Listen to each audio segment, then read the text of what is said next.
light up here. We're live. Okay. Hello, Internet, and welcome to episode 21 of the Casual Lorechat, where we don't really have a plan and we talk about whatever pops into our damn heads. It's pretty great. Yeah, I mean, it's, you know. And Andrew drinks. And I usually drink, yes. That's kind of become tradition. I go out. What are you drinking tonight, Andrew? I am drinking a lovely dark mead by Hidden Legend Winery out of Victor, Montana. It's quite good. I was hoping to find some of that Danish mead because, you know, why not? It's $30 a bottle. This reminds me.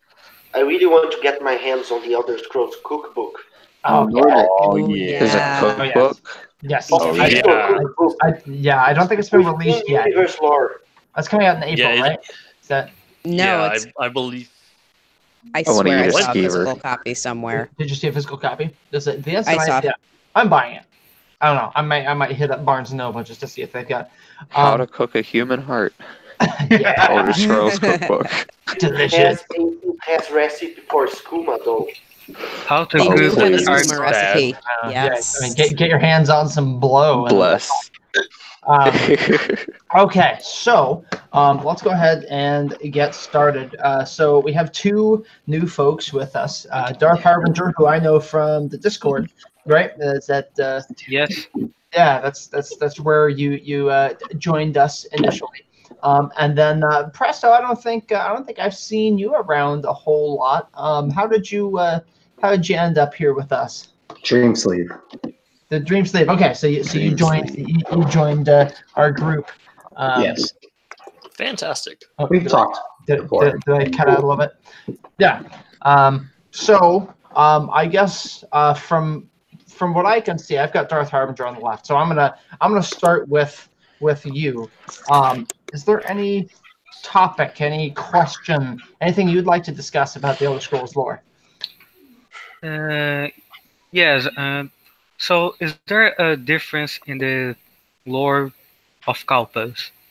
Like, for example, I know that in the current dream there are multiple Kalpas, but is there a difference between them, or it's just repeating the same events over and over until There the are differences. I have some ideas, but I'm gonna let someone else talk first. I think there are differences between Kalpas, although there are events which are almost always recurring. There's a synchronicity to it. A good source on that is the Aldudaga, where stuff like the burning of Sartal and the Night of Tears apparently happens in every Kalpa. But not everything's the same. So there are some basic things that happen over and over, but other things also differ. Yeah, that's So what one you're way of looking at it.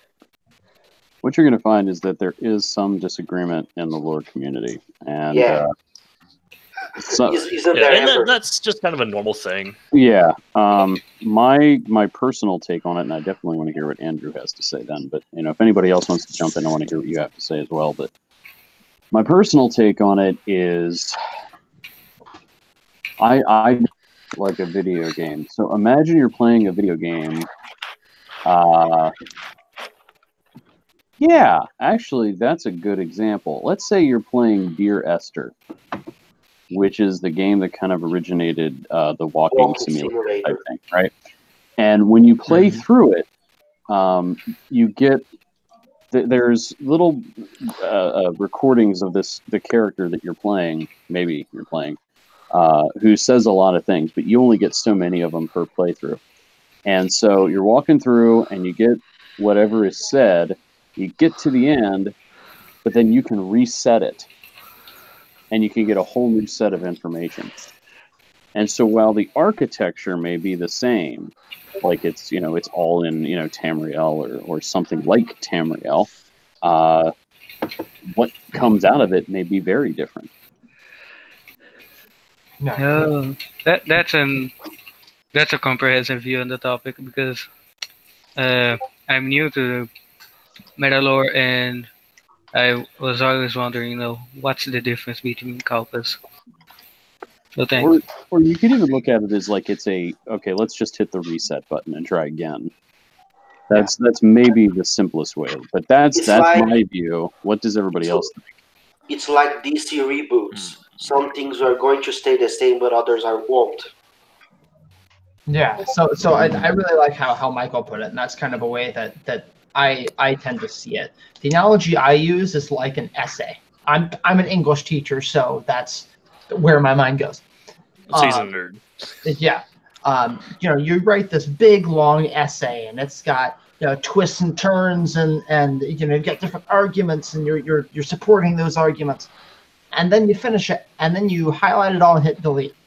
Now you're going to write a same essay, or you're going to write a new essay about the same topic. You're just going to write it all over again. That's like resetting the Kalpa. So there are some points that you're going to touch on still, but it's never going to be the exact same thing. You may choose different wording. You may reorganize your thoughts a little differently. No matter how many times you delete and retype your essay, it's never going to be the same essay as it was that first time. And so that's kind of how I think of the Kalpas. And of course, it's more abstract than just an essay. And I'm kind of using that as a metaphor. And we're not even getting into the really weird stuff. What is it that connects Kalpas? I would say that the Dreamer. Convention. Well, yeah. I mean, convention, which, I mean, Kirkbride has been noted saying in the past that the Dawn is considered the end of the previous Kalpa. Yeah. So, whereas common understanding would have it is that, okay, well, the Dawn is the beginning, and then you go through all the eras or whatever, and then Alduin eats the world, everything starts over, you have convention, and then Dawn again. The way that happens is that since the Dawn era time doesn't exist, it's a nonlinear. Yeah. There is one Dawn era for all the Kalpas. Yeah, so when that's how I see it. Yeah. So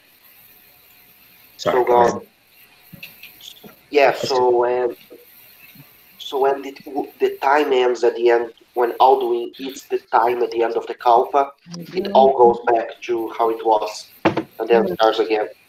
Because I mean, bear in mind, in a previous Kalpa, we have a Nirn that is occupied by the Dreg. They are the dominant civilization, with Ready Man as the Lord River. But we've got 19 and 9 oceans. It's really crazy. Yeah, and I mean, and that kind of gets into like Lig stuff. I mean, maybe Lig is the previous Kalpa. Whatever Kalpa you're in now, Lig is the. There's the implications for that. Yeah, I don't know. I remember reading about it. What about Yakuda? And then we're getting to another mess. I got a question. Yakuda. Okay, go ahead. Okay, so you said that time doesn't exist, but didn't you said it was nonlinear time? Yeah, I confused myself. Don't get caught in the dragon. Time didn't exist. One time. If time didn't exist, nothing would move. So if it's nonlinear time, it just means the arrow of times is different. So does that mean there could be more than one Kalpa going on? I didn't understand it.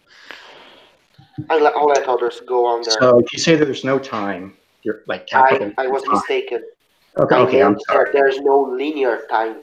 Okay, so if it's non-linear, that means the arrow time is going in different directions. Does that mean there could be more than one Kalpa going on? This is my exact point. That all Kalpas share the same Dawn era. Okay. So then I guess that begs the question: is every Kalpa concurrent? Are they all happening simultaneously? If you're moving strange angles. Which Dremora, or like which Daedra do you want to answer from? That's going to change. That's a good question. You're seeing it. Yeah, no, I like that. That was a fantastic question. We can get into some. We can get into some Lovecraft shit here. Let's summon Mora. What did that say about the Dreamer? Anyone here are familiar with the concept of the Hounds of Tyndalos? I am not. Yeah, me neither. They're a creature from H.P. Lovecraft. They're the inspiration for the Nyx Hounds in Morrowind, actually. Okay. They're like these weird dogs made of shadows that they move through time. And they move through strange angles. And they can't move through like curved surfaces, but they can move through angles. And what this means is that they can go forward in time, they can go backwards in time, they can go laterally in time. But they can't move in space. That's the thing from the Sermons of Effect, right? Exactly. Which sermon was it where he killed that by changing how he moved? I'd have to look at it. It happens. I know exactly what you're talking about. Is that Vivek moves through strange angles to go to the adjacent places. Yep. Yeah. Okay. You have to learn how to walk sideways. Mm. Which does not necessarily mean actually physically moving sideways to anyone curious. Sideways through time. I'm still kind of reeling from Presto's question here, because that's a really fantastic question, and so it makes me wonder, because I mentioned a minute ago that maybe Lig is the previous Kalpa, just happening concurrently.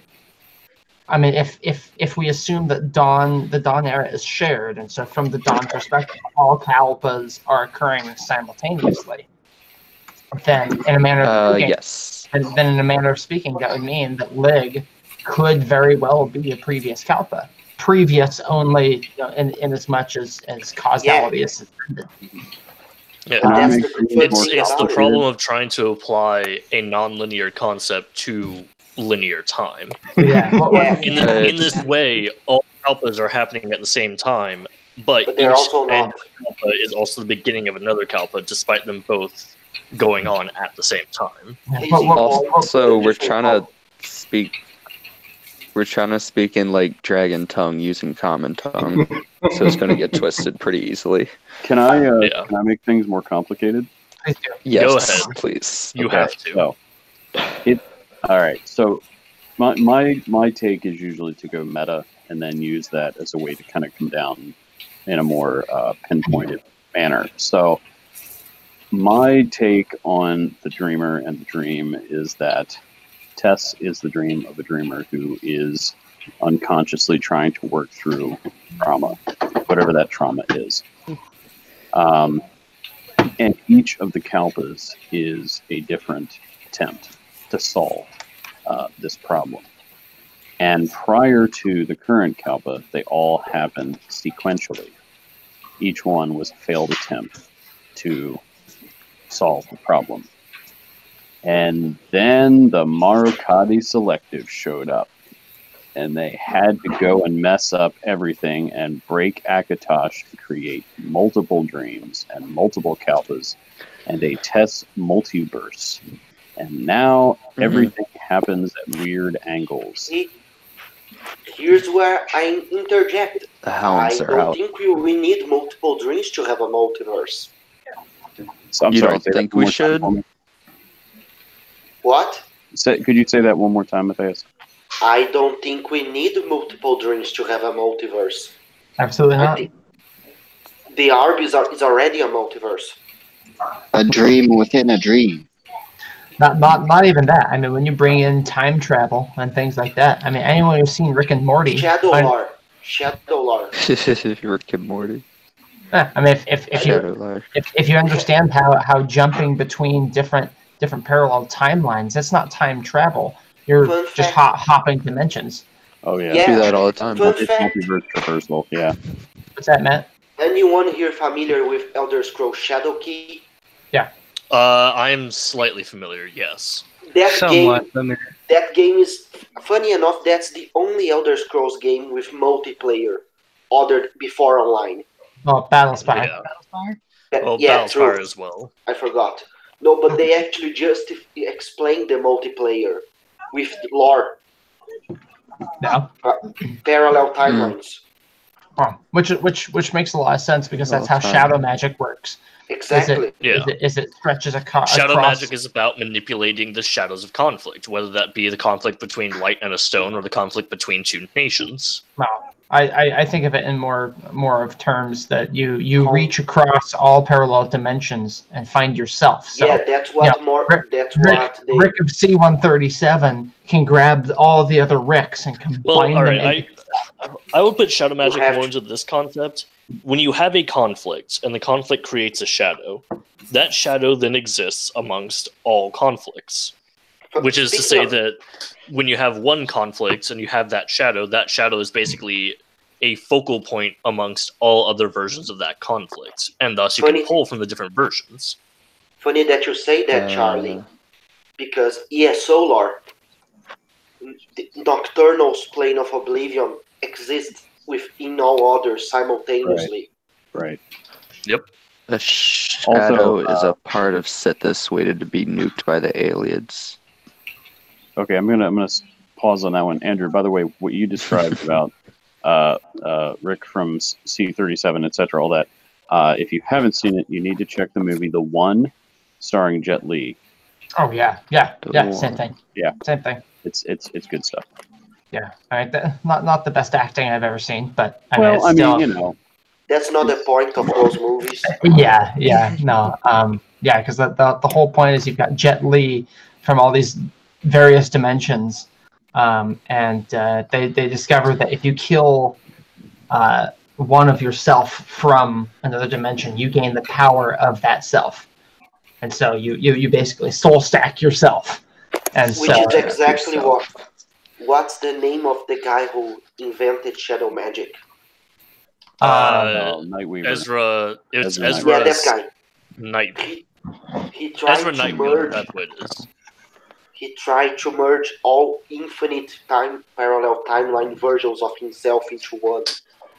Yeah, and so that's one of those things where, like, say you're in a fight, someone shoots an arrow at you. Well, all you have to do is find a parallel dimension where that arrow misses, and then you hop into that one. Yeah, and then you're fine. Anime bullshit power there. Yeah, I mean, realistically, when you do that, all you're actually doing is just continuing your own existence. It may be a different dimension, but it's a different dimension that is ultimately the same as yours. Yeah, and I wish Dylan were here, because Dylan is all over shadow magic. I just got a question. Just wondering, because we were talking about Kalpas, I posted that thing about Sheogorath on the side there. Oh, let me see. Specifically the part in the middle where when you talk to him, you can call him a madman, and he's like, "Jolly good guess, but only half right. I'm a mad god." The mad god, actually, it's a family title, gets passed down from me to myself every few thousand years. Is that it in relation to Kalpa, or is that just talking? No, Grey March. Yeah, that's the Grey March. That's what okay. Never mind. And maybe people will fight me. People will fight me on this. Okay, and I was just wondering, follow-up question, is Umbra at all related to that, or is that just another kind of... That's just a name. Thing? Yeah, I feel like Umbra might just be just sort of a takeover thing. Like, the whole thing with Sheogorath and the Grey March, where someone takes up the mantle of Sheogorath, I don't think people should consider that mantling. Yeah, if anyone here is familiar with if the Emperor had text-to-speech device, yes, it's like when Startau takes over Fyodor Karamazov. He's not. Fyodor is gone now, and he is rewritten. He's overwritten by something else. So whenever you have someone who takes part in the Grey March and quote-unquote frees Jigalag and becomes Sheogorath, it's reverse mantling. The champion of Cyrodiil isn't mantling Sheogorath. The opposite is happening. Which is kind of hilarious like, when you think about it. Is it like demon possession? Sort of. Okay, so think about it like this. You've got your glass of water. You've got your glass of water, right? You are a single drop of separate water. You get added to that glass. Yep, you become the rest of it. You're adding yourself to the collective. It's not that you became the collective; it's that the collective assimilated you, and now you are part of that. At least that's if you take Haskell's Lore Master's Archive interview seriously, which people usually fight me on that. Oh well, that doesn't mean anything. Well, he's implying that he ended the Grey March himself one time, and oh really? That's pretty cool. Yeah, he says, "Well, I was one such. I was a mortal from your world who mantled." He has in quotes. Who mantled Sheogorath in age past. The memory of it is all hazy, but the point is he is not Sheogorath, and if he the ended, point is that he's the vestige. Yeah, he is what Haskell was at one point. Yes. Yeah. So it stands to reason that the champion of Cyrodiil will become a similar. Well, he'll become a similar entity. Maybe not Haskell itself. Maybe he'll become some other role. He will be absorbed into the Thule Oversoul. Basically, unlike I love Haskell. I would say that unlike I was gonna say I would say to look at it, unlike the other mortals who are in the Shivering Isles who are just mad because they're followers of Sheogorath. You, on the other hand, by virtue of becoming a vestige, will kind of see everything as normal and mundane, like Haskell. While you will not be Haskell, you'll be in a similar sort of position. Nothing will ever actually shock you. Nothing will ever actually make you think, "Oh, this is crazy," because you'll accept it for what it is. Yeah, he seems pretty bored most of the time. I don't blame him. There's a certain point where being around all that insanity just stops being entertaining. I don't think it's even insane to him.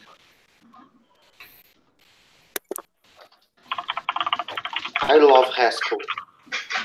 It's amazing. What a bro. Haskell and Barbas are the best assistants. I got beef with Barbas. Why? I think it's hilarious that Barbas really does act like a dog. Even when he's in human form, yeah. Isn't Barbas just another counterpart of Clavicus Vile? Like Clavicus Vile took like half of himself, sliced it off, and made it into a dog. Maybe. That's another one of the weird things of like, purely from appearance, Barbas appears to just be a Scoffin. Like any of the other Scoffin, he just has, more intelligence. There's in Elder Scrolls Online, there's a part of Morrowind where you read a book, if you read the book, and it talks about Clavicus Vile, and I guess it's very relevant because Clavicus Vile becomes relevant in the Morrowind main quest without spoiling too much, but I think it kind of just goes to say that he was a lonely god, and instead of being... He made a companion. Yeah, he made a companion. Instead of being like Hermaeus Mora and relishing in his individualism, he's like, I need a buddy. And so he made... I need a buddy that I can bounce ideas off of. So he's a demon who made a deal with himself? Well, alright, again, Daedra and demon are not exactly interchangeable. So he's a Daedra who made a deal with himself. Yeah, he's an outsider who made a deal with another outsider. That other outsider being him. Interesting. It's like if you're standing in the shower and you have an argument with yourself, and you think, "Oh man, I'm winning. This is great." I disagree with that on principle. Okay. It's not so much that a deal has been made. It's that if you look at Clavicus Vile's sphere, he's all about the bargain, right? He's all about getting the best deal, and so he feels the need to be in control, to be the master of something, and so to fulfill that, when there's no one around to make deals with, what do? Well, so you make an imaginary friend. Well, yeah, so Barbas. Except what happens when an outsider with infinite power makes an imaginary friend? Yeah, it just becomes a friend that is part of you. I mean, that's basically it. So Barbas is a part of Clavicus Vile's own essence. that is now detached from Clavicus Vile himself. They're both Clavicus Vile. And what's interesting in that is it creates a duality. So now you've got Clavicus Vile as the quintessential swindler. He's the guy who's getting the better end of the deal, but he's also the quintessential Ponce. He's the guy. He's the pawn. He's getting taken advantage of at the same time, and he's doing it to himself. So he is getting the better end, and he's drawing the short straw all at the same time. Which draws a lot of parallels towards multiple personality disorder, where people make other people for their own benefit. Yeah, but it could be. Kind of becomes detrimental afterwards. That's actually, that would be really interesting to look at the Daedric princes through the lens of different types of mental illness. Yeah. Because I mean, Shoggoth is obvious. Yeah. I mean, we've got OCD. That's just bipolar. She would probably take over that whole project. He would just kind of embody most things that in the 1800s we would just label as madness. Well, even today. I mean, let's take Azura for example, narcissistic personality disorder. Yeah. You know, she's everything but is lovely. She's everything that's lovely, but at the same time, she's also very overprotective of the people that she wants to take care of. She knows she creates ugliness. We're going to disagree on that interpretation of Azura, but that's okay. I guess Meridia is very self-righteous. She thinks she's doing her best. Yeah. That's my question. She's really bitch. I heard something about a question. I was just wondering if he's at Clavicus Vile has ever been associated with war in any of the cultures in Elder Scrolls. I would have to check. Because that's like when we talk about war, that's like a failure of negotiation. Was Clavicus Vile ever involved in Battlespire? Or is he ever associated with peace? I'm looking at it. Well, I mean, peace makes sense because he's also called the Prince of Serenity. And so, you know, serenity, peace, like those kind of go together. You know, his realm is noted as being you know, it's this idyllic landscape and you know, rolling hills and plains, sparkling cities and that kind of thing. Clavicus Vile is the god of peace because in Daggerfall lore his enemy is Ebonard. Oh yeah. Which, well, basically all the princes are angled against Ebonarm. So I don't know that I... Yeah, it's because Ebonarm hates everyone. Well, almost everyone. Yeah. He also hates Stendarr. Yeah, which I mean, unless we can connect Clavicus Vile to Zen, maybe, and then go by way of Xanathar and then Stendarr as soon as soon.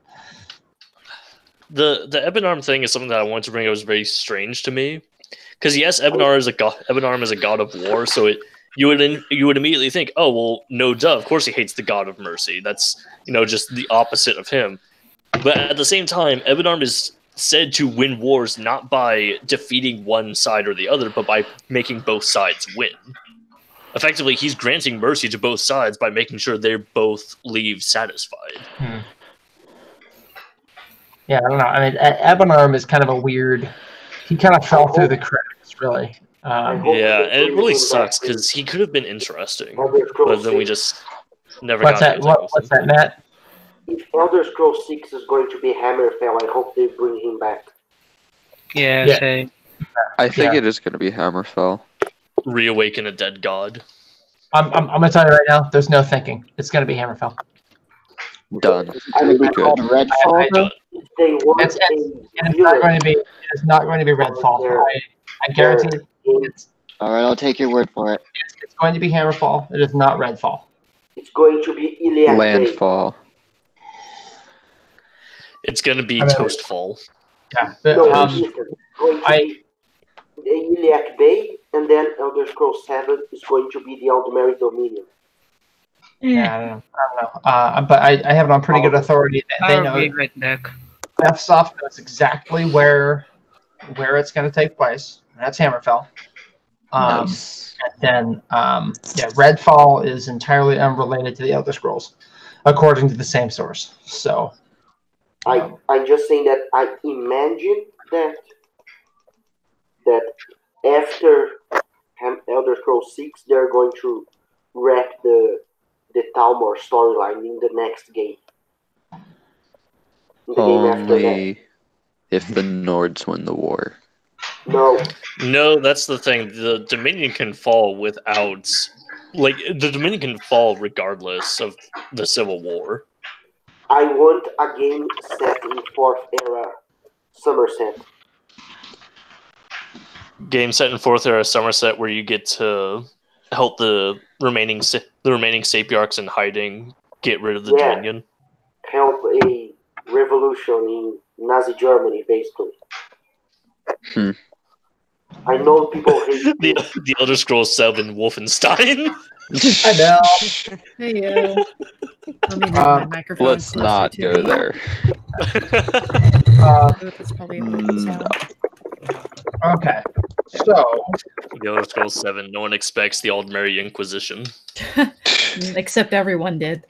No, you're right. I Serpentwind. You are famous now. Hello. Hello. I will be back in a moment. Okay. So one thing to add about earlier with the Daedric Princess thing, I feel like in general the Daedric Princes just represent a lack of empathy. Like any kind of personality type, various types of different personality disorders that just derive from a lack of empathy and lack of caring for other things. But in their own individual way. So like a psychopath. Yep. Yeah, they're all psychopaths. I mean, by definition. Well, I would say that doesn't stop at the Daedra. That's the Aedra too. Oh yeah, but the Aedra still. That's worshippers in general.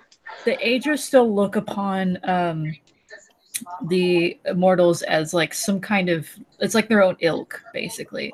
So they don't have to look, they don't have to have any like maternal or paternal feelings. They just know that this came from me and I have to shape it in a way that is in my image.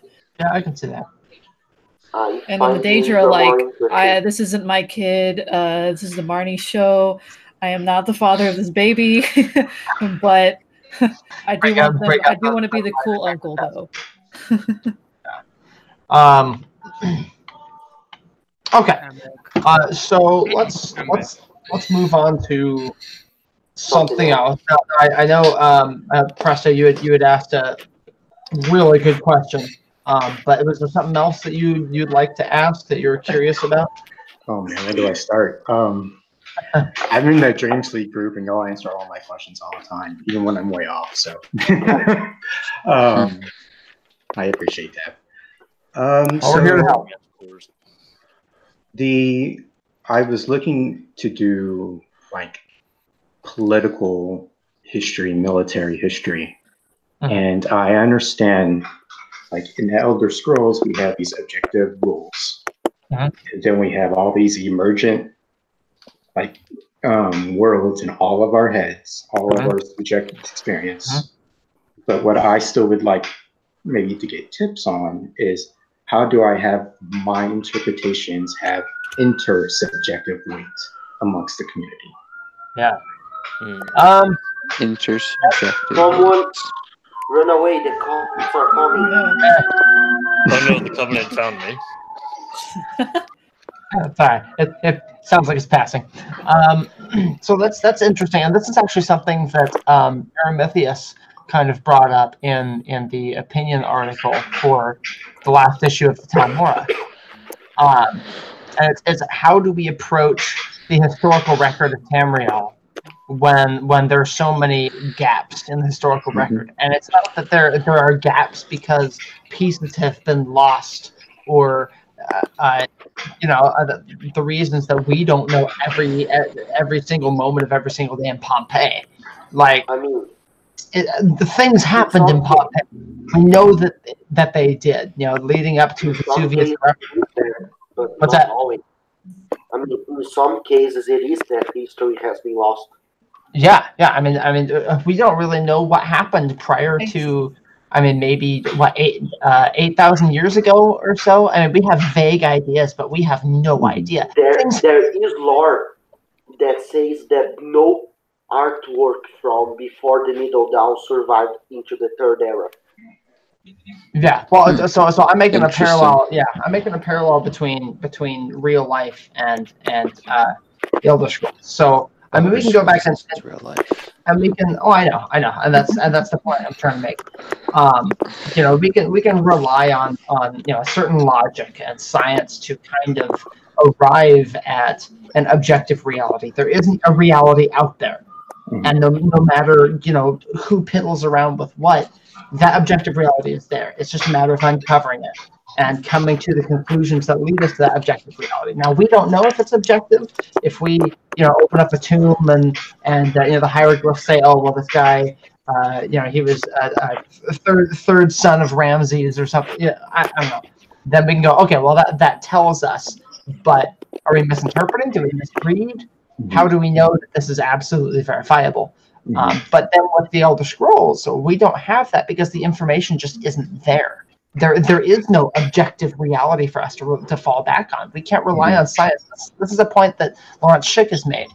He said that there is no science for us to rely on to figure out what really happened. We only have it's a hermeneutical challenge. Yeah, and so see how this becomes a philosophical exercise, because now we're dealing with these abstract concepts, and so we have to think like philosophers instead. Speaking of that, is anyone here familiar with the book or the TV show American Gods? Yeah. Oh yeah, vaguely.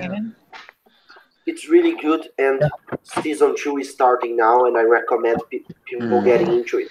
Yeah, I tried watching the first season, and I never watched it, but I read the books. Yeah, I thought That's better. But anyway. So I was going to. Sorry, Presto. I have some thoughts on it. So, but first, let me ask you a couple of questions. Are you looking to do like an exhaustive scholarly work where you're going to try to fit all the pieces together? Well, it's going. No, I don't want to say exhaustive, but it's pretty exhausting. Welcome to Elder Scrolls lore, my friend. Yeah. So, what I drink to that first is my background is in political science, and what I like to do is I graduated years ago, but what I like to do is take the literature, and apply it to Elder Scrolls, and use some creative license. And what I first planned to do was to go into the early days, like of the High Elves, the Almer, and the splitting, the schism between them, the old ways, Sigic. And I was just, when I was looking over the Elder Scrolls, I see that the Sigics are very, like, if I had to describe them, they're shamanistic, and they're like the animism to them, like they worship its ancestors, and it's very.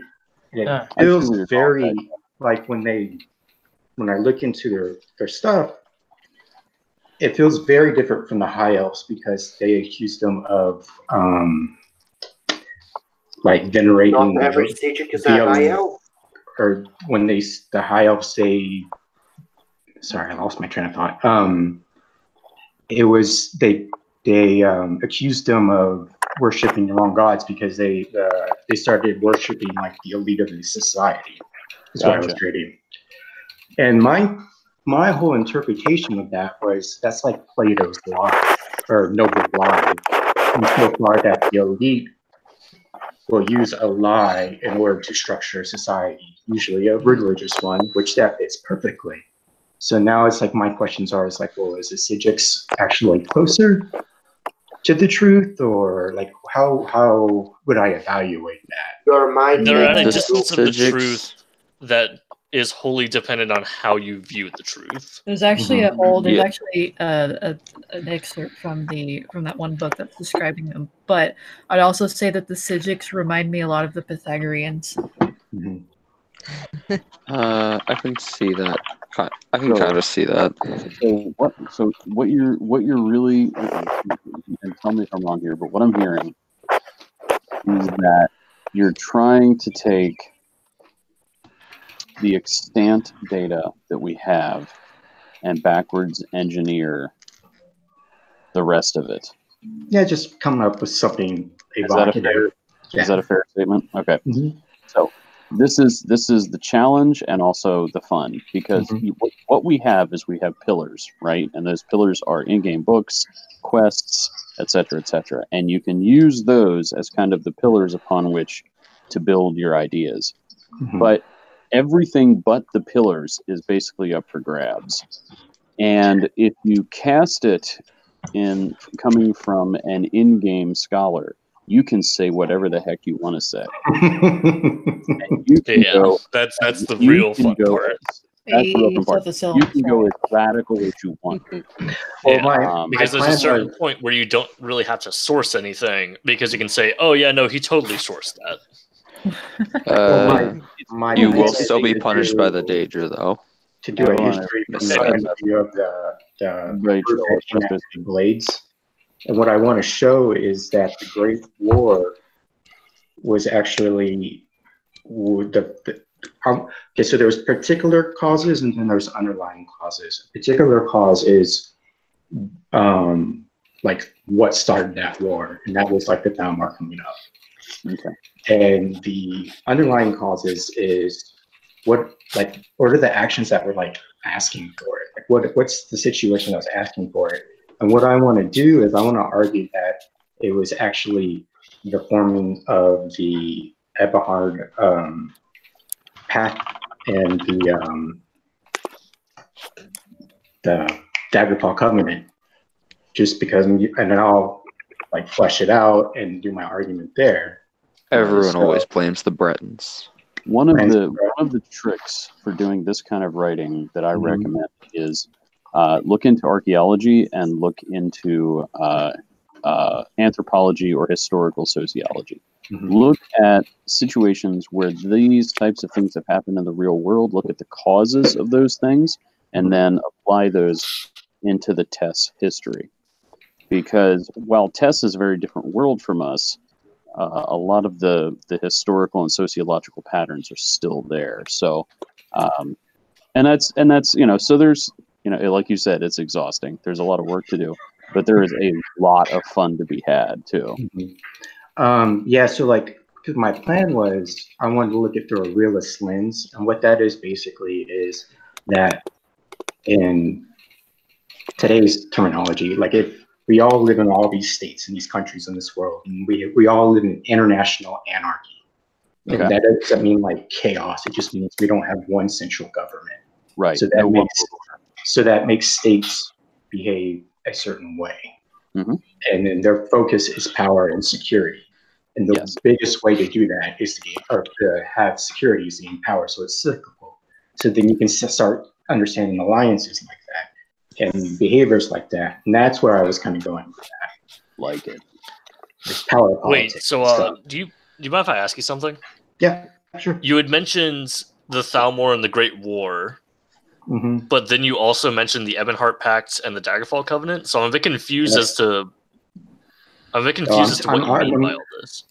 I'm going to try to argue that that was leading. That's what helped lead up to that. It's a pretty big time.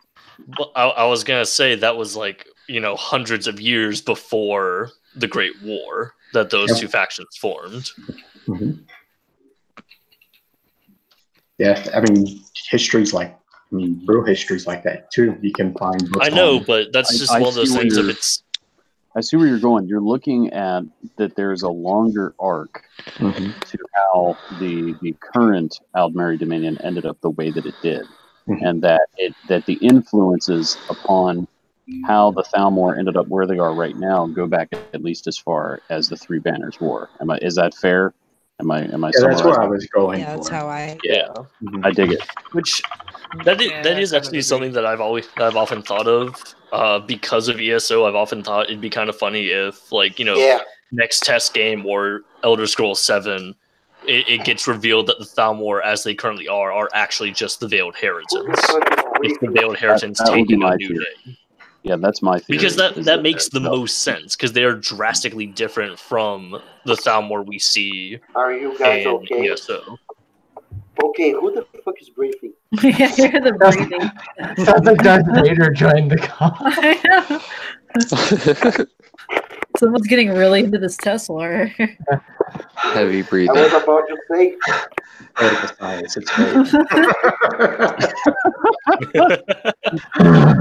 Also, I'm sorry if I'm somewhat quiet during all this. I'm killing Cyclopses and Manticores, and they can one-shot me, so, you know. Yeah, I'm actually, Presto, I'm really interested in the idea of the long arcs of interweaving philosophical differences. Mm-hmm. And I think that that's something we definitely need to look at a little bit more.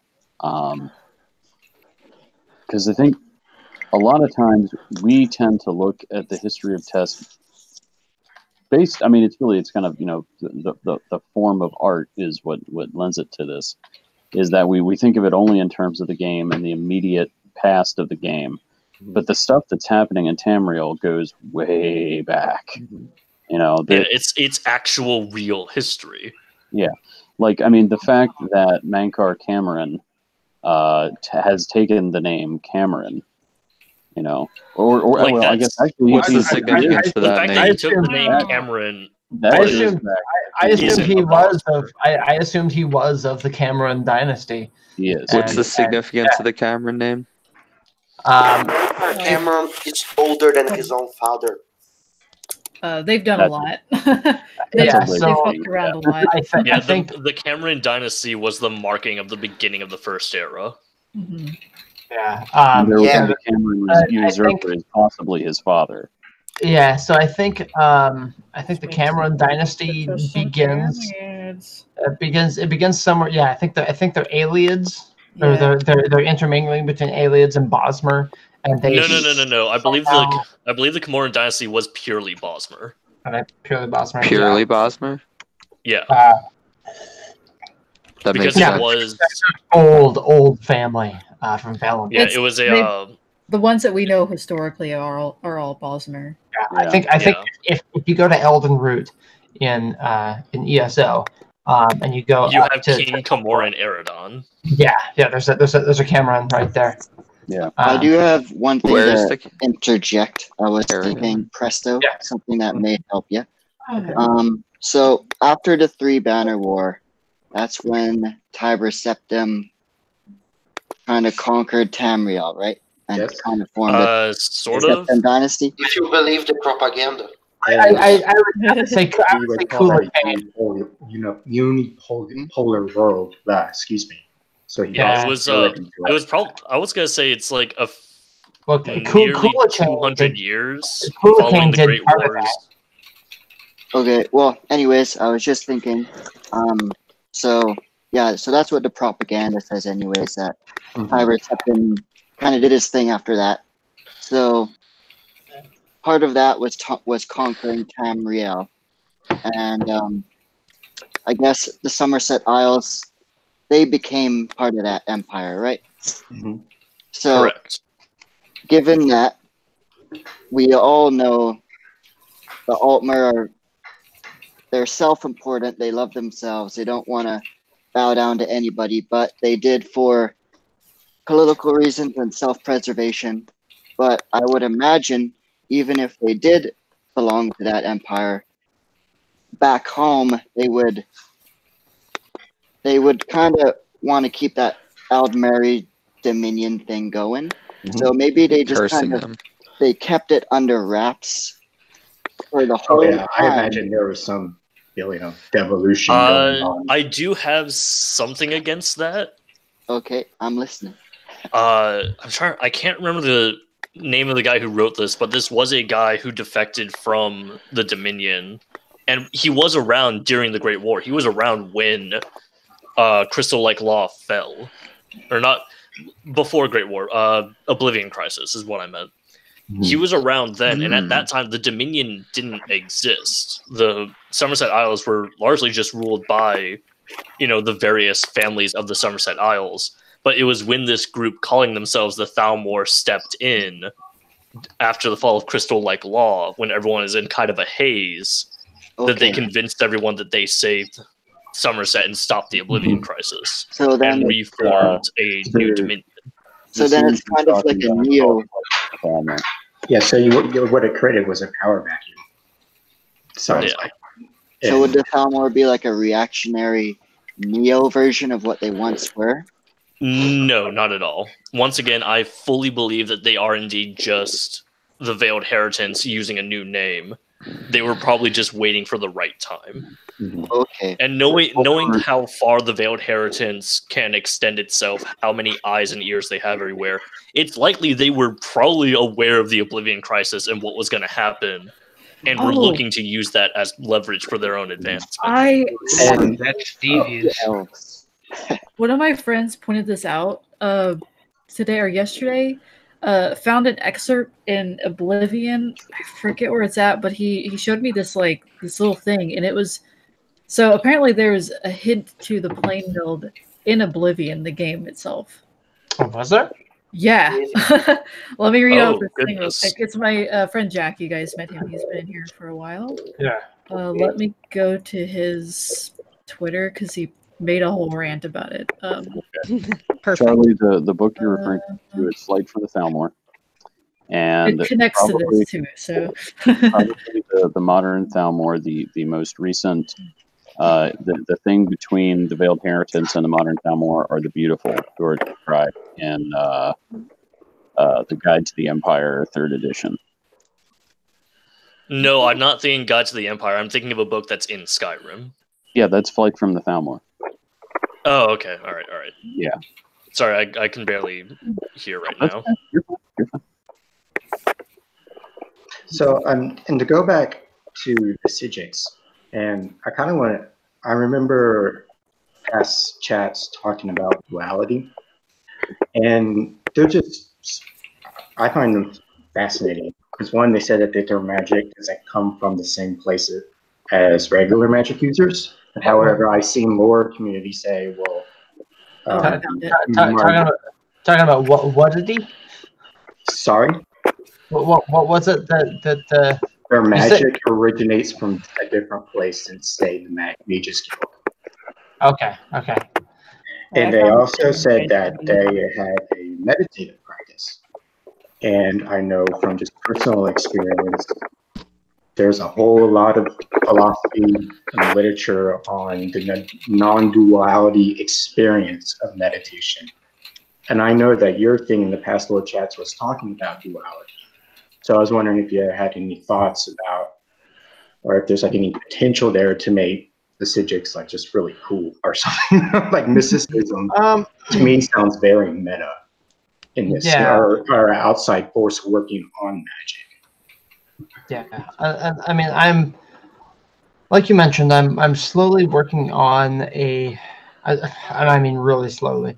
I'm working on a piece that's kind of identifying a lot of duality within the Elder Scrolls, and I mean, I'm pointedly trying to ignore the Trinity stuff, because that's smart. Because tripartite is really easy to point out. Yeah.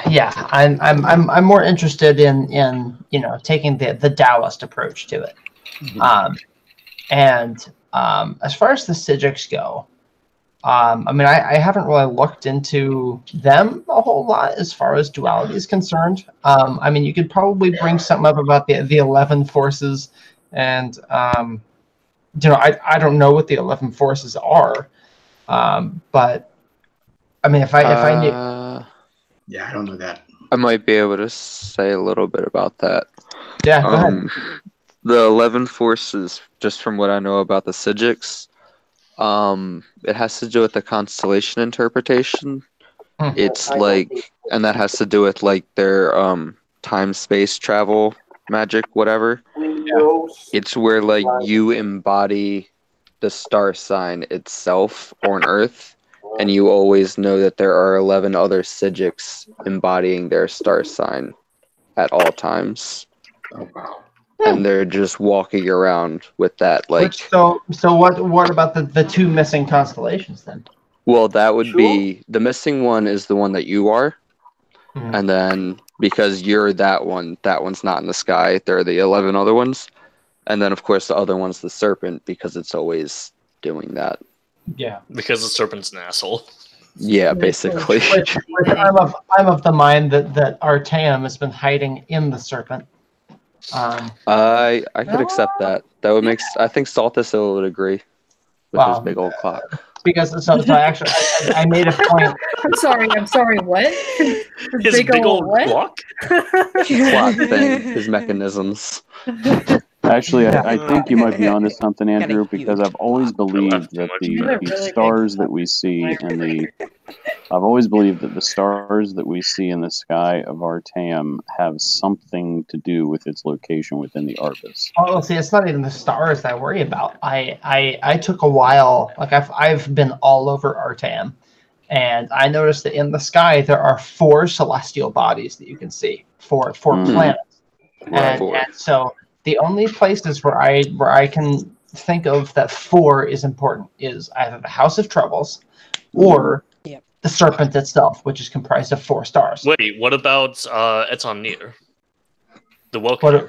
What about Eltanir? You said places where 4 is important. The Welkenir literally only ever have 4 Welkenir at any time. Yeah, No but I mean more, that's not a metaphysical thing. I mean that may be mirroring, the same kind of. I'm pretty sure it actually has something to do with the cardinal directions. It could, but I mean we know that because thinking of Artaeum specifically, we know it's not on Nern. It may not even be within Mundus. And so we have to think outside of the mortal realm. I mean, 4 may have its own significance from a mortal perspective, but when we step back a second and we're looking at the Arbus as a whole, where is 4? Where is 4 important? And that's the House of Troubles, and that's the Serpent, and that's the only cosmological importance of the number 4. And so. Go ahead. What about like grounding as 4 is the Earth? I mean, I almost think that's going too far out. We're talking Psijics here. That's about as far out as you can get. You have references in the so Psijics kind of teaching the 4th wall. Yeah. Let's see. 4. Those robes. Let's see. 4 is without a doubt masculine, reflecting strength and stability. His chief characteristics are dependability, productivity, punctuality, and obedience. He is trustworthy, patient, conventional, and traditionalist. Who does that sound like? That sounds like the Psijics to me. Obedience, tradition, convention, patience. Yeah, patience for sure. Yeah, he is a bit boring and not much of a social person. This just gets better. Referring to toil in quiet obscurity. He works steadily and can be very persistent. He finds great satisfaction in his accomplishments and favors results over financial reward or public recognition. He is humble, dresses conservatively, and blends in with his surroundings. I swear we've talked about this in particular before. I don't think so. This is the first I've seen it. This sounds too familiar to be coincidence. Yeah. Deja vu. He's average and looks physically healthy and that strong. or my premonition is acting up again. I wonder if intervention. I wonder if this is describing Iakisis himself specifically. Is he? Iakisis is an interesting person. He is, isn't he? He will fight you both tooth and nail if you try to muscle in on his territory. He believes in effort and control, and is certainly goal-oriented, but his goals are simple and down to earth. He is not a visionary, but notices every detail. He is capable, has an excellent memory, and doesn't cut corners. He is the perfect employee, but doesn't tend to... Is this numerology? This just kind of sounds like... It is numerology.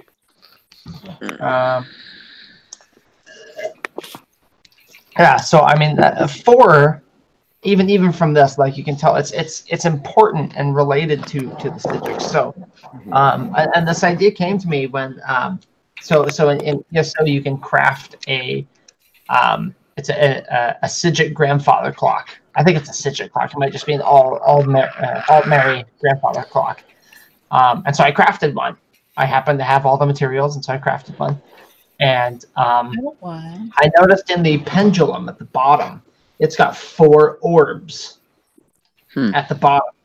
Whereas on the clock face, you've got Mundus with all the, you got Master and Secunda. They're rotating around the center. And then you've got the constellations on the outside.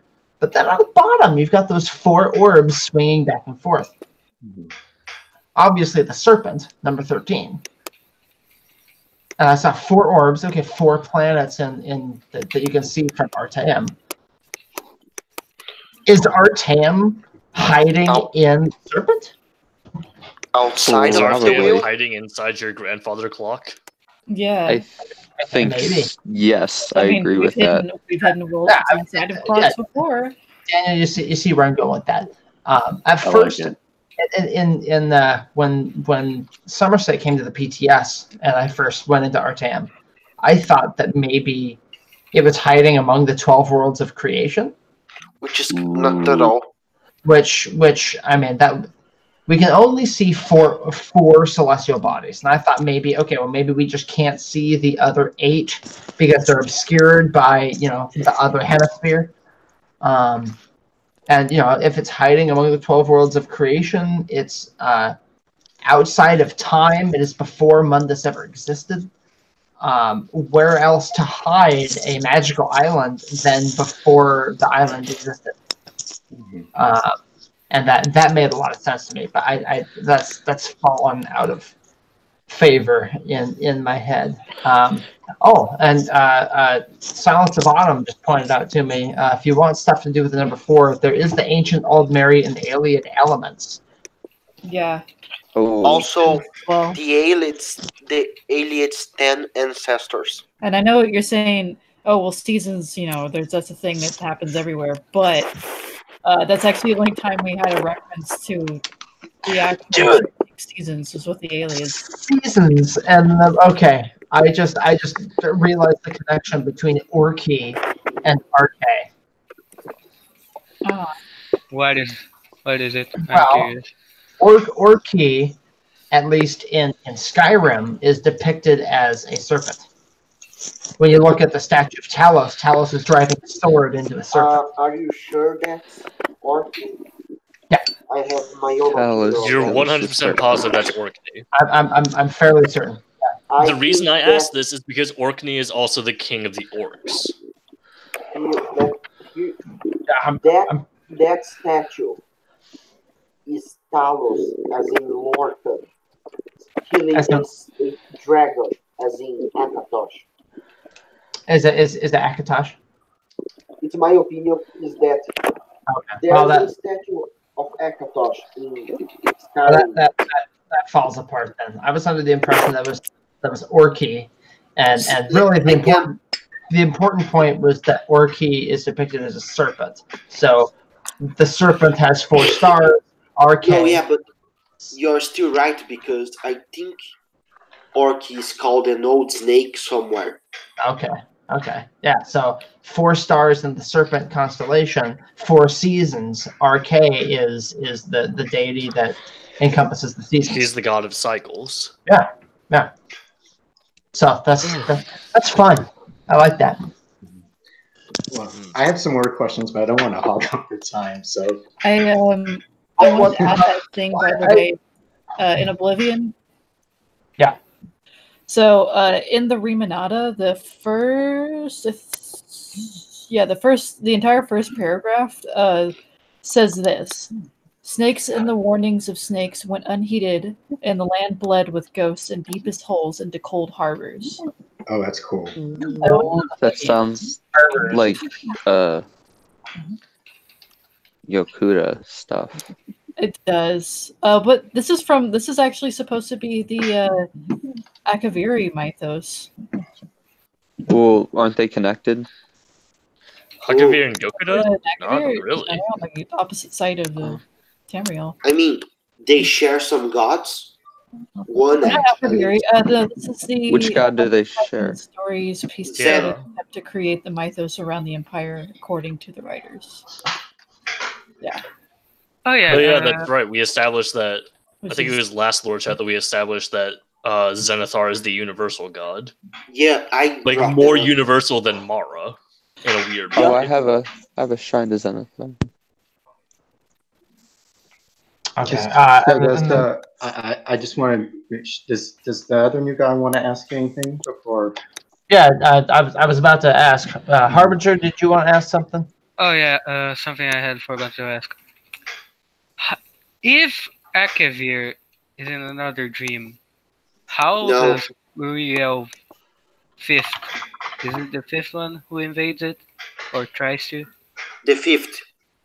Yeah. Oh, are we I talking about don't- the whole concept I of don't- in another dream, but also in this dream? I again? don't like that. I reject Okay, that so- reality.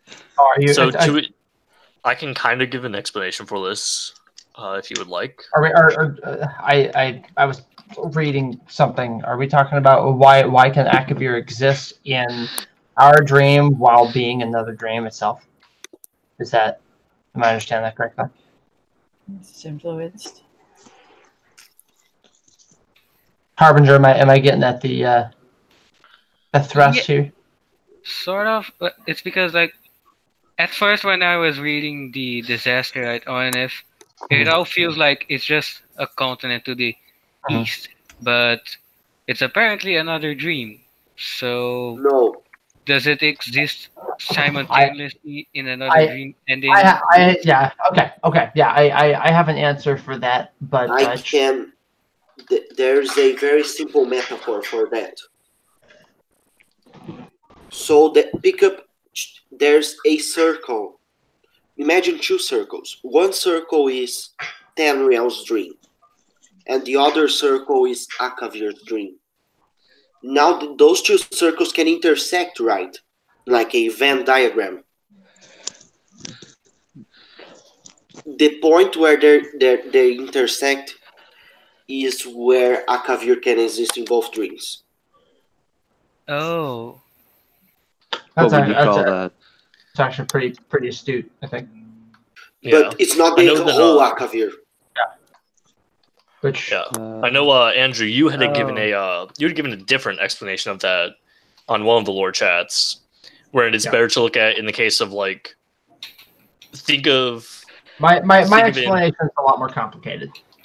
Yeah, think of it in the case of like you're writing a fantasy universe, and one of your friends comes up with an idea, and they tell you about it, and they don't tell you that much about it. They just give you like the basic gist of it.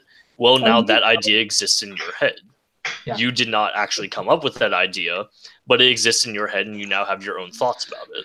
It's kind of like whenever I'm like, when I've read so much stuff like non-canon lore and canon lore that sometimes I get the two mixed up. Or I'm like, oh yeah, I heard this somewhere. I know this. Oh, wait, someone wrote this. So my explanation, and if you haven't read it yet, of course I'm going to tell you to go read it because I wrote it, and I'm biased towards my own writing. I wrote a lore essay a couple years, maybe a year ago, longer. I don't know. It's called Dreams, Perceptions, and Other Philosophies. And so what this whole essay was about is Matt, you're so loud. I'm gonna mute you for a second. Sorry, bud. So what this whole thing does is is I thought about how so we've got Tamriel, we've got Yokuda, we've got Akavir. Potentially 3 different dreamers. Now, if we think about it that way, we've got 3 different people all dreaming different dreams. And so the reason that Akavir and Yokuda can exist in Tamriel's dream, in the dream of Anu, all caps, A-N-U, Anu, is because these 3 people are communicating with each other. Whether it's verbal or written or whatever, they have their own ideas. And so Jubal, the dreamer of Akavir, he is sending ideas over to Anu. Anu now has to interpret these ideas.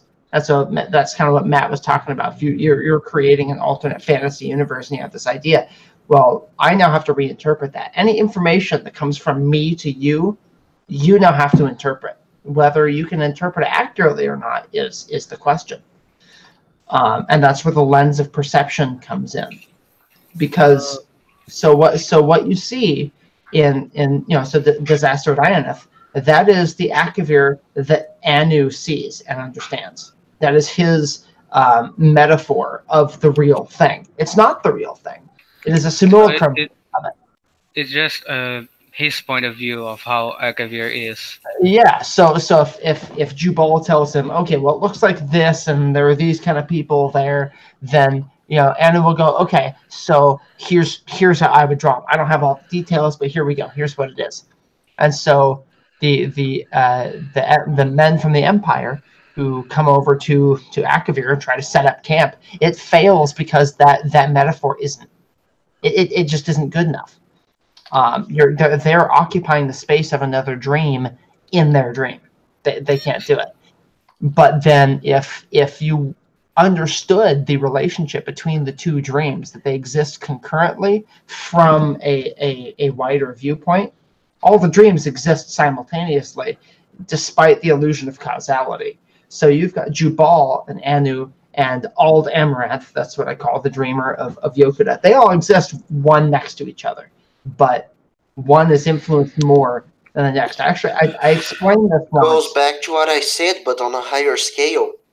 Moving through strange angles. Yeah. And the analogy that I used one time is imagine you're walking down the street and there's a glassblower's shop that you walk by. You notice in the window there are 3 glass orbs sitting in the window. They're pieces of art. The first one, it's got certain colors and certain patterns, and it's pretty. The next one was obviously influenced by that first one. It's not the first one. They're not exactly. I think I remember that metaphor. Yeah. Yeah. That's how I put that. And the third is again influenced by the one before it. All 3 exist at the same time, but they each call back to the other. And so because of that, and it does kind of work in a retroactive way too, once you immerse yourself in the causality. So Yokuda, how Anu sees Yokuda is going to be fairly accurate because that's the dream that Anu came from, assuming he was a person in that dream, if you follow. He existed in the real Yokuda. He dealt with the people that lived on Yokuda, and maybe he used a metaphor to describe what happened to it. Did it sink, or is that a metaphor for it falling to the waves of war? I don't know.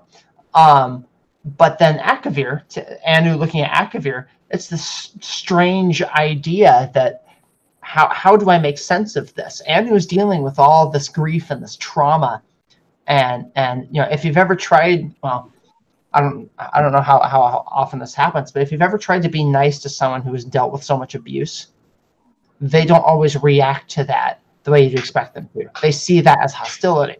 Yeah, or they don't trust it. Yeah. And they so see it as something that is completely alien. Yeah. And so while the dream of Akavir, Jubal's dream, was founded on love, Anu does not understand that. And so the Sayasi, the Kamal, they come over and they try to conquer because that's what Anu imagines. They're trying to share their love, but that's not what Anu understands. He has now metaphorized that. Yeah. He's one of those people who will always assume the worst. Yeah. If you come over with good intentions, he'll think that you're, a snake. Yeah, so while Jubal may see them as they're normal people like you and me, and they live a peaceful utopian existence on Akavir, Anu doesn't see it that way. He sees these people trying to spread peace as, oh, they're going to hurt me. They're going to hurt my dream. They're going to hurt my people. And honestly, if he's undergone such trauma, can you really blame him? Exactly. For the people watching this in the future, I don't buy any of this. I just wanted to make it clear. and that's 100% fine. I make it pretty clear in this piece of writing that I'm not here to police ideas. You don't have to accept anything. No, I don't expect you to. It's just kind of how I see it. In part, I have a couple different theories that I bounce back and forth between, but I'd like to go back to something Andrew said. Presto, this is for you. Okay. The idea of the three orbs that are based upon each other, but they're not each other, and there's like a process of creation. They're linked. I'm hoping you're going to catch this reference, but the process of simulacra by Baudrillard. Yep. There it is. Point where you eventually reach pure simulation that bears no resemblance to reality whatsoever. I love that. I mean, I feel like there. I don't know what to do with that, but I definitely see the pattern. Yeah. So the basic.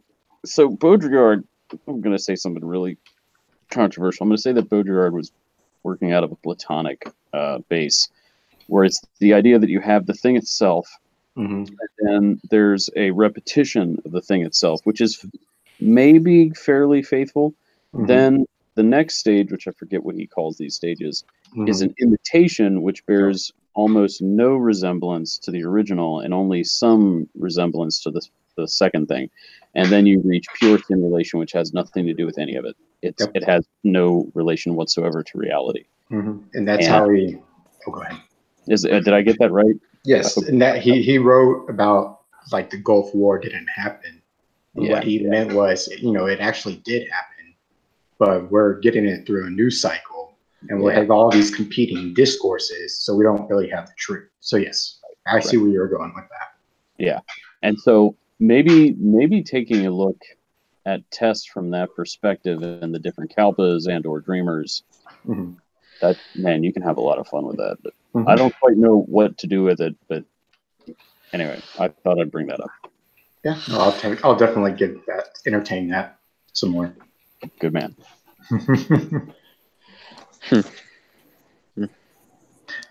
So go ahead. Okay, so I kind of like a two-part question, and I know the first part's probably been talked to death, but my impression is the Aldmeri, the Lost Continent, is actually like it's Tamriel, and it's just kind of a myth that they formed their society around. But that leads me to my next question, even if that's not right or anything. But when we say perception affects reality, memory and perception are tied together.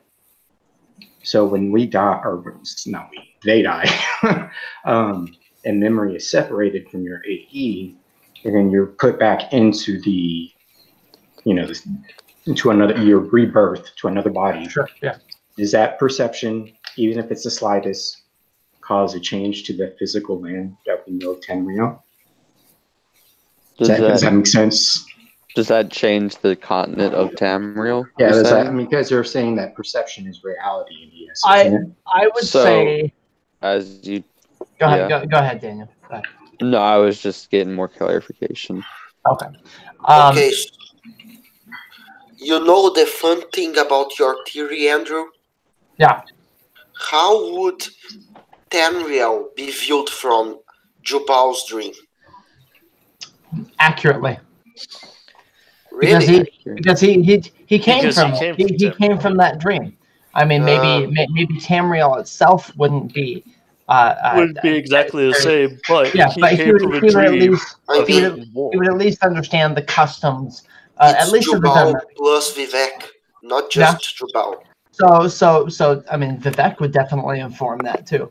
So it would be more accurate than it would be without it. I see Matt just drop. I would argue that if you were to say just like pull some random person from Tamriel and then pull some random person from Akavir and look at both of their interpretations of Tamriel, I would argue that someone from Akavir might have a better interpretation of Tamriel than someone from Tamriel. Yeah. And I was just thinking too, like memory is very corruptible, not reliable. Yeah. What I mean by that is that. So I mean, we can go back to the simulacrum and stuff like that. Well, I mean, there's like someone from Akavir would have a very objective view of Tamriel. They wouldn't really be clouded by things like nostalgia or memory or anything like that. It'll still be subject to. It'll still be subject to metaphor a little bit. True. I disagree vehemently. I disagree vehemently because I think if you look at how people view the past now, they demonize it. I mean, you know, I was talking to somebody earlier about the Middle Ages, and the term medieval is used by most people as a symbol of horror and evil. And yeah, but we're nerds. We don't do that. Well, yeah, but you know, the actual Middle Ages, the end of it, the Dark Ages, was really, really bad. But there was a tremendous amount of scholarship that was done, and there were, you know, architectural advancements and everything else. It wasn't all horrible. It ended really badly, and that's why people look at it that way. But anyway, so my point is, I think that the Jubal will look back at Tamriel and see nothing but horror. Could be, and that may be why he wants to spread his blood. And that would be why he wants to invade. Oh God, it's like the whole concept of wanting to go back in time to make things better. He wants to go in for a hug. Okay, so just for clarification, so I got the question. So for clarification, when we say that perception is reality, we're not talking about the boots on the ground. We're talking about the dreamer when we say stuff like that. Yeah, so I'm trying to get to your questions, and so I'm gonna take them chronologically here. So Aldmeris is thought to be. I mean, a lot of people think that it could be Tamriel, and it very well may be. The common consensus I've seen in the people I associate with is that Aldmeris is an ideal of a time when all the Mer were collective. They were together. I have a different idea of what Aldmeris was. I would love to hear it. Okay, so it goes back to the Children's Annual. Mm-hmm. I'm trying to find the exact quote. Okay, let me open the wiki. This is what the first thing that shows up.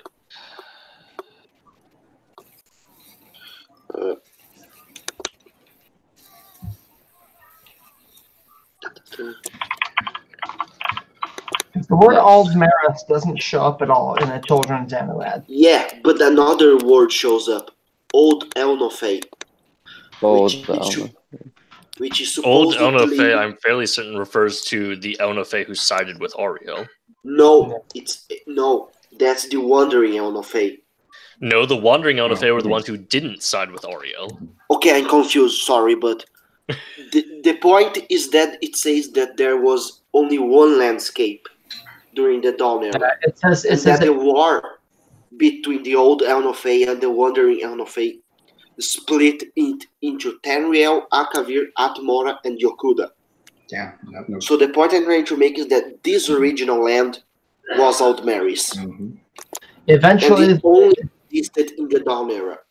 That's actually a very that's like Pangea, right? Yeah. Well, it says eventually the Wandering Elnofey found the hidden land of Old Elnofey and were amazed and joyful to find their kin living amid the splendor of ages past. The Wandering Elnofey expected to be welcomed into the peaceful realm, but the Old Elnofey looked on them as degenerates, fallen from their former glory. For whatever reason, war broke out and raged across the whole of Nirn. The Old Elnofey retained their ancient power and knowledge, but the Wanderers were more numerous and toughened by their long struggle to survive on Nirn. This war reshaped the face of Nirn, sinking much of the land beneath the oceans and leaving the lands as we know them, Tamriel, Akavir, Atmor, and Yokuda. The Old Elnofey realm, though ruined, became Tamriel. The remnants of the Wanderers were left divided on the other three continents. Yeah, it destroyed Africa. Yeah, I mean that seems pretty clear cut. I mean, I don't know how much stock I put in it. One, it's a children's I don't anime. put much. Yeah, Two, I don't children's think it's that story. simple. Yeah, two, It's a metaphor. Two, May it's I one. interject? It's one source. Yes, go ahead, Johnny. Well, first of all, I did a little bit of research on the child's annual. That was actually the first thing that really got me into the lore, because I was just playing Skyrim, doing a little stealth archer thing, you know. And then I just read that book, and I was like, holy shit, it's a lot more meta than I thought it was. But I believe the first time I went in a Lorechat, Andrew explained that it's basically the Bosmer version of the origin story. The annotated Anuad is the Bosmer creation myth. Isn't that the same thing as the child Anuad? I sure don't it's vaguely. another name for it. I'm pretty sure. But Anuad what I thought the whole thing was with the world changing through the war between the different Elnafe. And first, I guess I'll say the old Elnafe are like the elves, and then the wandering ones are men, the race of men.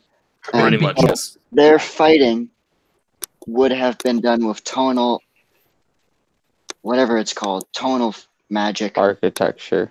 Yeah, tonal architecture. Would This in particular would be called attunement.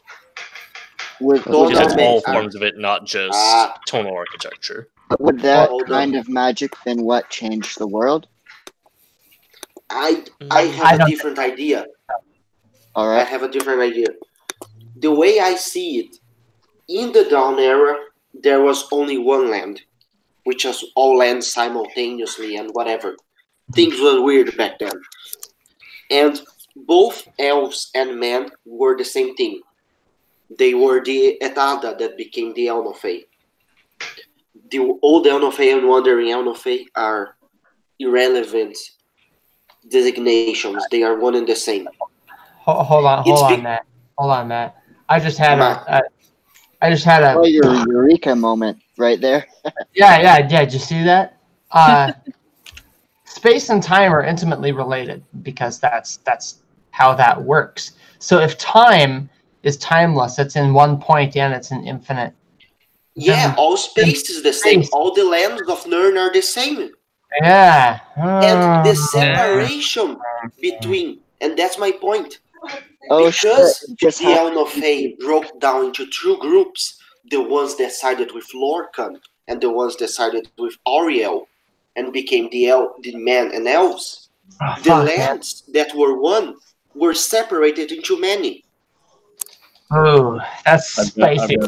I'm gonna make it even worse. I'm gonna agree with Matt. Did I break something? It's okay. And Presto, I want to get back to you because I feel like we've definitely gone off the road. I'm enjoying this. Yeah, Aldmaris and Altmora are the same place.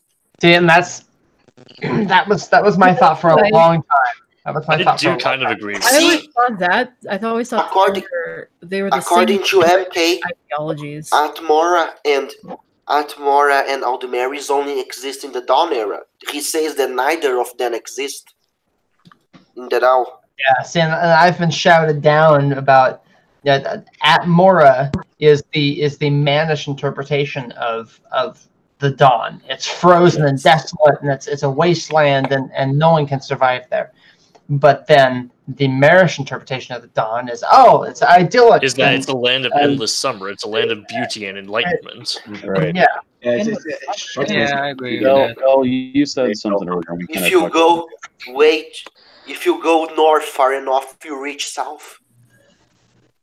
Yeah. Actually, all right. So that I feel that brings up an interesting concept. In a way, elves are inherently more optimistic than men. I say that because I disagree. No.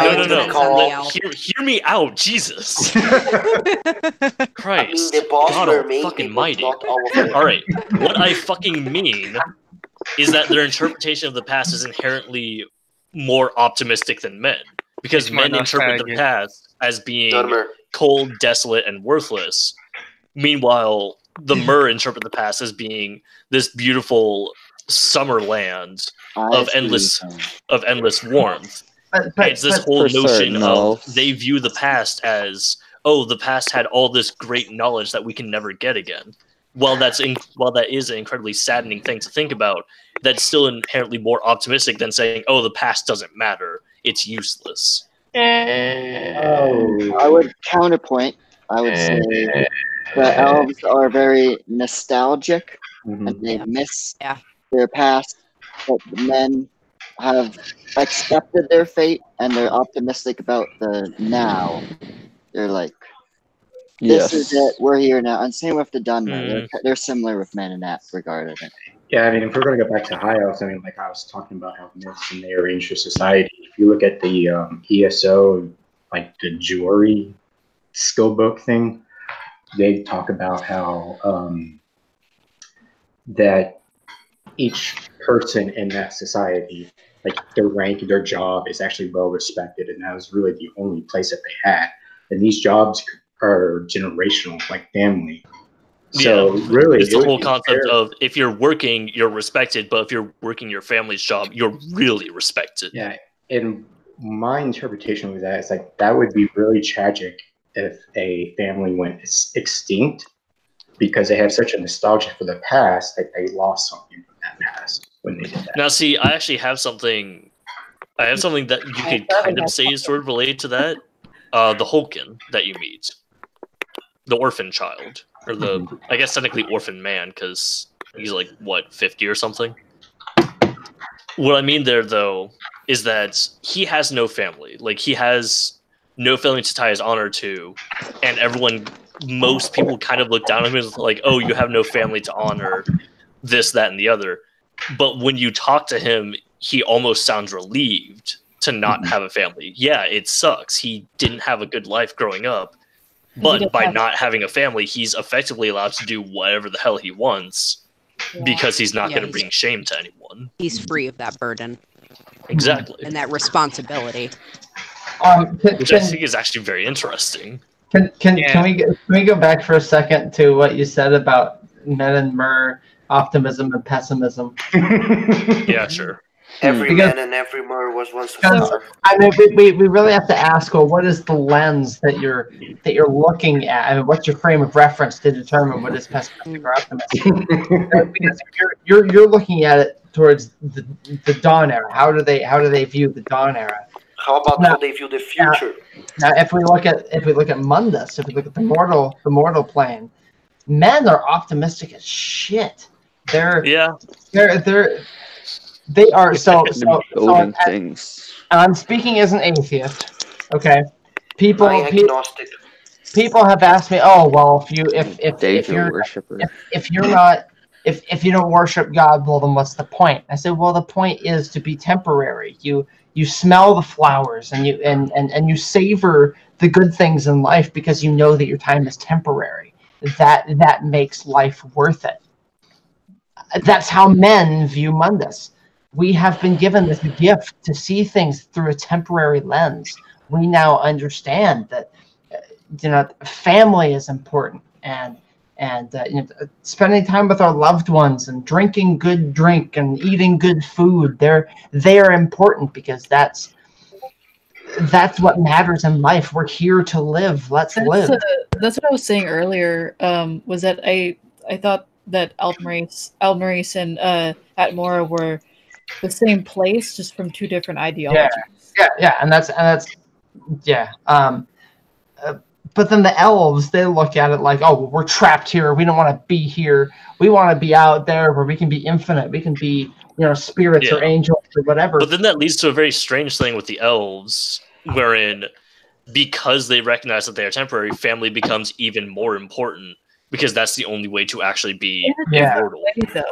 Like, I feel like it's not because it's temporary. Yeah, they're more obsessed over the legacy, while I would say that humankind is more obsessed with the long-standing. But is more focused on the now. Yeah.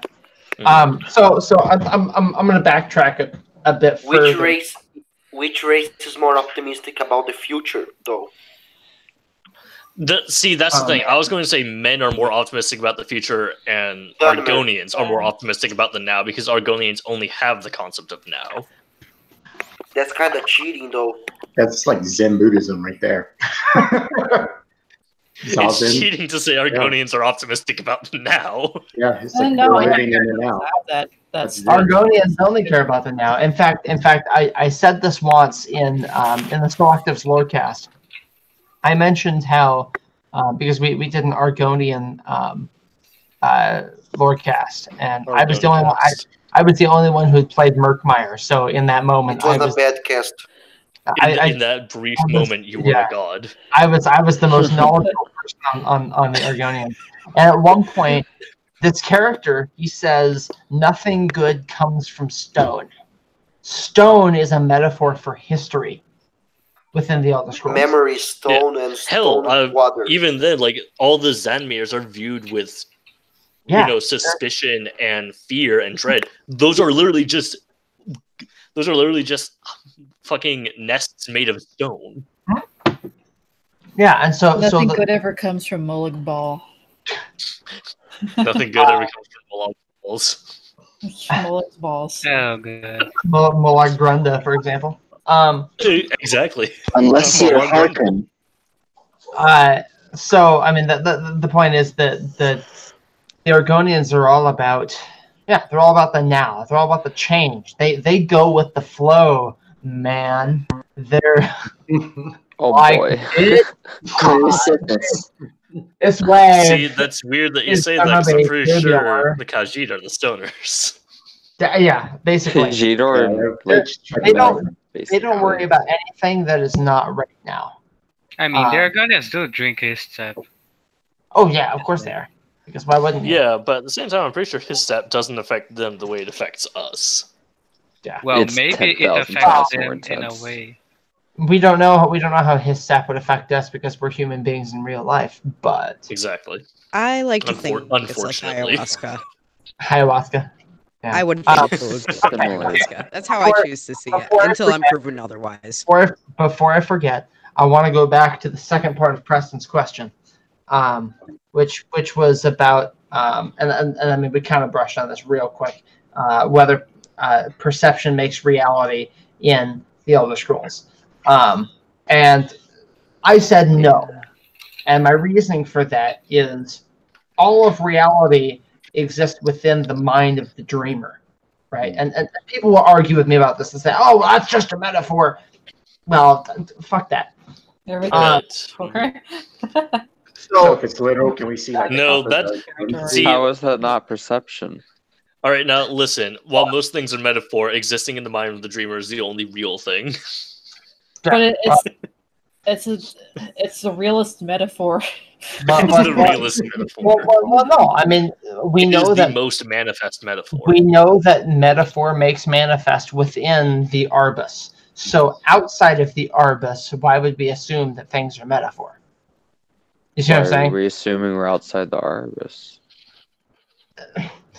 Yes, we are outside the Arbus. That's what we're talking about. We're human beings. So if I'm understanding the question, the lore is I think we're talking about mythopoesis and how belief or perception can. I was going to circle around to that. Okay, then I'll let you do it. Yeah, because I think the question was kind of bouncing off of the lens of perception and how that makes reality. The difference here is that it's the dreamer interpreting something, and if you yourself believe something, will your dreams not reflect that, whether it's true or not? Of course they would. So the dreamer's beliefs are absolute. Those are the laws of every existence within that dream. But then when you come down to the boots on the ground, as you said, the people who exist within the dream, they are the merest fraction of that dreamer. Okay. And they don't have the full influence the dreamer has. Just because they experience something doesn't mean that is what the dreamer itself is experiencing. Unless that person has achieved Kim and is now a synecdoche of the dreamer, now stands in for the dreamer. I am a part of the dreamer, therefore I am the dreamer. like Vivek, for example, or Talos. They attained Kim. They realized, okay, I am the dreamer because I'm part of the dreamer. If I don't exist, the dreamer doesn't exist, which means I must therefore exist despite existing in a dream. Whereas zero sum would be, well, I'm basically I only exist within a dream, and then you just sort of fart your way out of existence. Shit, I don't exist. Yeah. Yeah. Imagine Go ahead. Imagine you're having a dream, and then in the middle of it, a character inside your dream turns around and looks at you and goes, "Hey there, I know I'm your dream, but fuck that. I'm now as real as you." Yeah, and then that individual takes control of the dream. That's I've had that happen actually. One time, I was in a dream and I figured out I was in a dream, and I've done this a few times. But I started flying. I was like flying over these kids, and I'm like, I'm gonna fuck with these kids somehow. But then the kids like started flying at me because they knew they were in a dream. I got scared of them. They started like beating me up, and I woke up. They started using that. Yeah, so those kids, they achieved Kim because they realized, oh, I'm part of you. You know you're in a dream. We're in a dream. We're gonna fly you. Something would be like, hey kids, I can fly. If you can't, be like, well, I guess reality doesn't exist. Then goodbye, and they just Thanos. But that would be horrifying. It is near control of your own. It is near lawsuit levels of Thanos. Yeah. Well, man, I wish I could lucid dream. It must be awesome. I've always found it to be very boring. Yeah, because you just know what everything's gonna happen. All right, so here's it should be wonderful. Things. It's not though. Well, okay, for me. I'm sorry. For me, lucid dreaming is very boring because I much rather enjoy randomness and not knowing what's going to come next. I enjoy it. In my case, then it's an adventure. But there are managed to lucid dream about. Continue. Sorry. I've managed to lucid dream about twice in my life, but in no points of lucid dreaming was I ever able to actually control anything. So it honestly just sucked. Because I was fully aware that I was within a dream. I thought, okay, I can control everything. But like then my mind is also the kind of mind that says, no, you aren't allowed to do that. You wanted to fight yourself. Yeah. It works like whenever I lucid dream, I'm like, oh, cool, I'm in a dream, which means I can fly or jump really far. And then that happens, and then I get kind of distracted by the fun of it, and then I get wrapped up in the dream again. Yeah. So if we're doing this dream a little bit more literal, to go back, you temporarily become the prisoner. Could Kalpas be interpreted as REM sleep? Oh, that's a good question. Huh. I missed what was the question? I missed the question. Yeah. Is Kalpas, can they be interpreted through like REM sleep? Because we have multiple dreams at night through the REM. Maybe Kalpas scanning, but not Kalpas I completely support that idea. Absolutely. Yeah, me too. Yeah. I can explain my question a lot. Because and people always get mad at me for fucking something, but I fully believe that the dreamer is just a person, and they're having a typical dream, the same kind of dream that you and I might have. And hold on.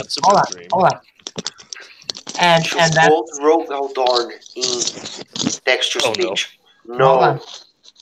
Hold on. No. Because how many dreams can you remember? Yeah. Usually depends on when you ask. If I just woke up, I probably remember, but we don't understand. I usually remember most of my dreams. We don't understand the abstract expanse of our own minds. We cannot put that to paper. We don't get it. So what's to say that a small universe can't exist within your own head. And that's not my problem. And if you talk about REM sleep, dreaming is really about the brain processing long-term memory. Yeah, exactly. So I don't know what I don't know what the consequences that is for like lore, but I just think that's something. Yeah. So I mean, people want the dream to be something supernatural, but Mm-hmm. I think part of the point. Hold on. I think part of the point is that our minds have the capacity to be supernatural on their own. Mm-hmm. We because we don't understand that. Our minds are amazing things. We can do whatever we want in our heads, and nothing can stop us. So why would we stop at fantasy and go, oh well, that's not something that can happen in your head? Well, yes, it fucking can, because your dreams don't stop at the edge of logic. That's not how that works. Yeah, logic and dreams. It's tenuous. So Matt, what were you saying? Mm-hmm. I just wanted to throw in, Presto. Take a look at the Jungian psychology of dreams, and that's kind of my take on it. That Jung talks about how the psyche is always trying to achieve unity, and I think that's what you're seeing happening in Tess. Okay, definitely on a mass scale. Okay, I'll shut up now. Matt, go ahead. I see it more as a Hindu thing. Sure, and it may very much. I mean, we know it was inspired by that, but that's a safe guess. Who's to say that there's not a parallel? It's breached beyond Hinduism at this point, for sure. Oh yeah. I mean, that's the thing I love about the Elder Scrolls is there's so much in it, with so many references and inspirations from other things that you almost can't dissect what came from where. It has become its own amalgam. You can only dissect where you are. People will try though. Yeah, so I mean, I know, you can spot Crowley a mile off. Hinduism and Christianity and you can pick bits out and go, oh, okay, well, the tribunal, Trinity, the importance of three. That's a very Roman Catholicism. That's a very Catholic kind of thing. Egyptian also. Meridia. She's obviously an analog for Satan. Mantling is actually from the story of Elijah and Elisha. What is mantling? So in the story, so Elisha is like what we would call the apprentice or Padawan to Elijah, who's the senior prophet. And so Elijah says, "Hey, I'm going to leave soon." And Elisha's like, well, I'm going to be with you when it happens. He says, well, no, you should probably go do this. No, I'm going to be with you. So he follows him around like a little lost puppy. It's actually kind of adorable. So they go to cross the River Jordan, and Elijah takes off his mantle, which is effectively like a cloak. No, he doesn't take it off. He speaks to the water parts, and they cross over.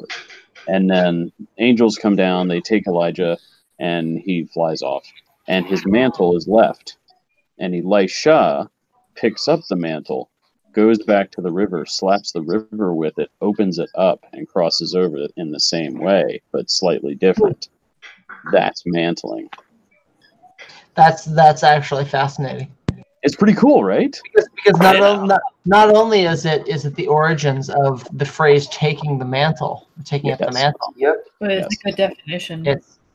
Walk like them until they walk like you. But it also shows the external, all the other people watching. Oh, he just did the same thing. He must be the same guy. They actually say that. There's a multi-level thing there. It's good stuff. It's a good story. Yeah, that's really interesting.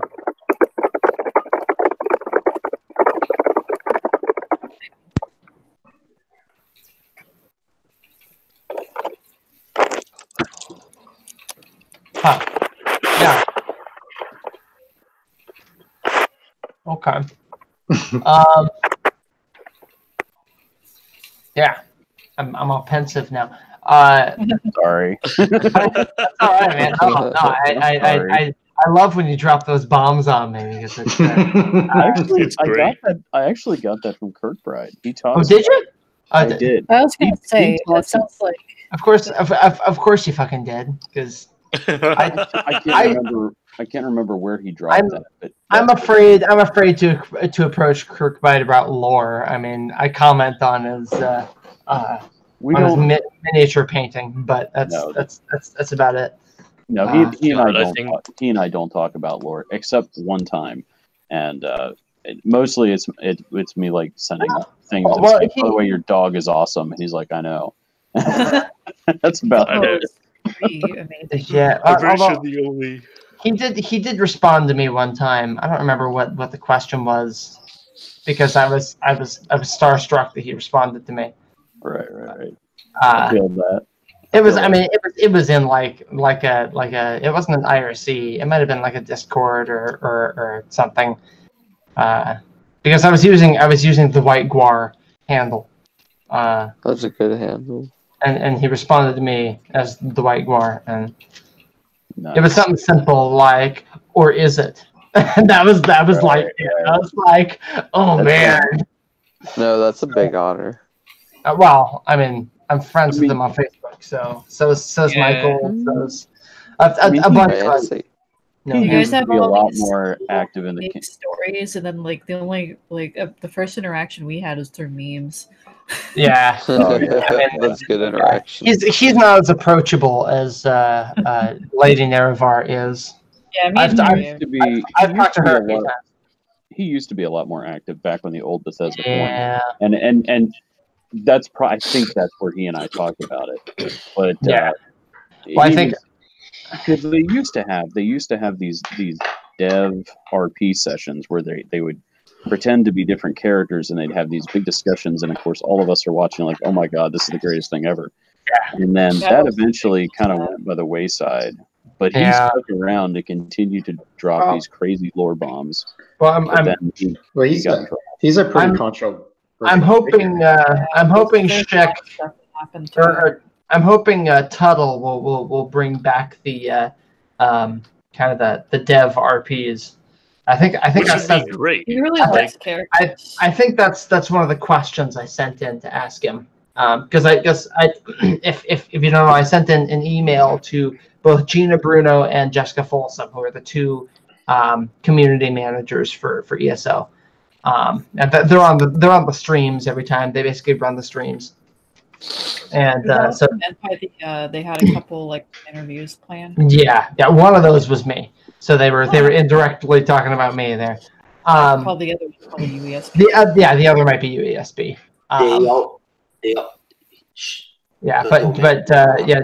Gina Bruno emailed me back and she's like, yeah, just send me your questions and I'll let you know which ones we can answer and what the time frame might be. And so I put like 13 questions together. I'm hoping within the next couple of weeks, Todd will sit down and answer those and send them back to me. I had my wig snatched yesterday, though. Oh man, that's awful. That was cool. Did anyone else watch the stream yesterday? It was awesome. I did, but I heard you guys talk about how Belle got named for it. They mentioned Serpentwine by name. I was like, I was just sitting there playing ESO, and I'm just like, they're like, oh yeah, the fan art, and yeah, that's really great. And he goes, yeah, I follow a couple people, Serpentwine. I was like, wait, that's my name. We're proud of you. Yeah, it was pretty great. All of a sudden, I had like everyone from Twitter, everyone from Tumblr, everyone from Facebook, like messaging me at once, and I was like, oh. I was like, did you see it? Did you see it? I'm like, yeah, I saw it. Yeah, good stuff. Insane.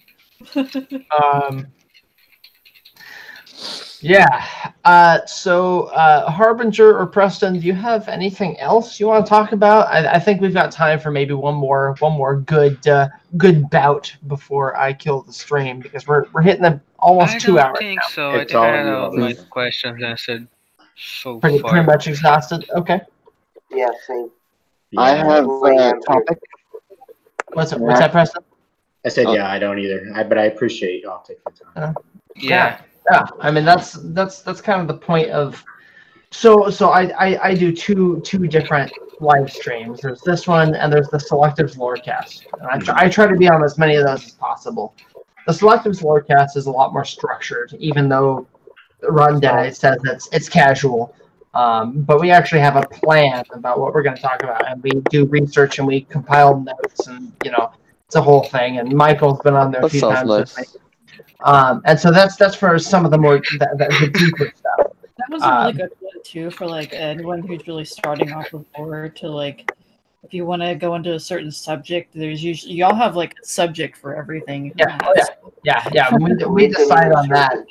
We decide on that, immediately after an episode. So our next one's going to be like Reachman. Is what we're going to talk about. I want to watch that. Yeah, that's going to be fun. And that happens on Rotten Deadites Twitch channel. And then he uploads that there, and eventually he gets it onto YouTube. And I usually post. I usually post into Dreamsleeve when the streams are happening. It's been a couple of weeks because it's been. Well, we did it 3 weeks ago. We were going to do it the following week. Well, actually, it's been about a month since we have one. We did part 2 of Miscellaneous Myrrh, and we dealt with, I think, Thalmor and Dureni, maybe? Remember what we talked about? I don't remember. Yeah, it was Thalmor and Dureni. Yeah. I remember because at some point, I think it was a Rotten Deadite who made the joke of, all right, let's just point this out. We have Flesh Gardens going on over here. Yeah. We have eugenics going on over here. Yeah. So that's usually a lot more structured, whereas here, bring the questions you feel are too stupid to ask, because we will answer that to the best of our abilities. Yeah, I appreciate it. That's why one of us will fart. We answer good, and then we'll make a JoJo reference. Which I was like, I missed my window of opportunity, but Charlie saw my my PMs on Discord. Great, because y'all were talking about a literal like a funny Valentine reference with all the like. Now, Bill, I would like to point out I did not see your DMs on Discord yet. Oh, you didn't? Because I have been playing Dragon's Dogma Online this entire time. Oh, it was earlier whenever we were talking, or before I was on the stream, and you guys were talking about how you could what was it where you could like basically take your own reality or a different reality of your own version of yourself and essentially just stay alive. Yeah, just merge yourself together. Yeah, that's soul sack on yourself. Yeah, that's exactly what Funny Valentine did. It is. Anyway. So I like these to be a lot more bare bones and intro kind of stuff. So I try to tell people every week, if you're new, don't be afraid. Like, just come and show up. I mean, Michael if you're new, we'll put you on the spot. Michael Ziegler over here is the nicest guy on the planet, bar none. He's a cool guy. And he knows his shit. Matt knows his shit. Charlie knows his shit. I like to think I know my shit. Thank you. And so I'm pretty sure that's the biggest compliment you've ever given me. Between all of us, be happy or kind of depressed. It's like I like this shit show. It's fun to watch. Between all of us, we are more than happy to answer whatever questions, or at least discuss them. I love talking. Yes. Bell knows her shit too. I do have one topic that might be cool to talk about. Yeah. So we're obviously really into meta stuff, but I have a topic that's not meta at all. Perfect. All right. I wanted to talk about the possible origins of skooma, and I formed 2 hypotheses. I wanted to throw them at you guys, and then you guys please share which one you think is most plausible or another option. I have ideas, but shoot. I've been doing research. All right. So these are my 2 hypotheses. So first option A. Skooma was created by Dunmer in order to keep the Khajiit race down and unable to rise up out of slavery within Morrowind. similar to how the crack epidemic formed in the early 80s, thanks to the DEA, who supposedly funneled crack into the inner cities on purpose for the same reasons. I thought it was the CIA. Wow, that that went Well, deep. so there's that hypothesis, which I think has some validity, because if you look up skooma on UESP, there is one source, which may not be a good source anyways, but it's Wujita in Skyrim. She says, the Dunmer came up with this stuff a long time ago, very illegal, to blah, blah, blah. So there's that hypothesis. Then there's option B, that it was made by the Khajiit in order to coax the Dunmer into becoming enslaved themselves as payback for enslaving the Khajiit as an act of revenge.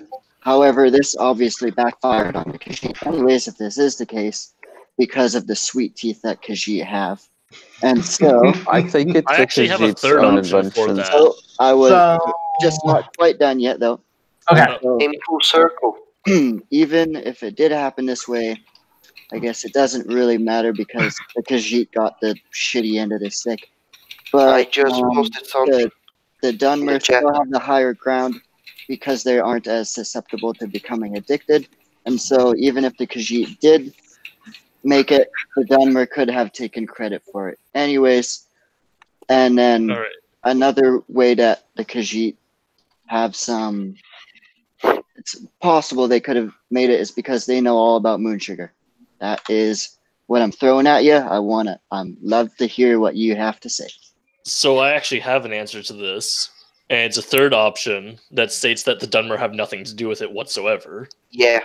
But makes the rather most that sense. skooma itself, as a quote unquote refined form of moon sugar, being far more potent with less moon sugar, may have been created by the more destitute Khajiits as a way of trying to sort of have religious Emulates. practices.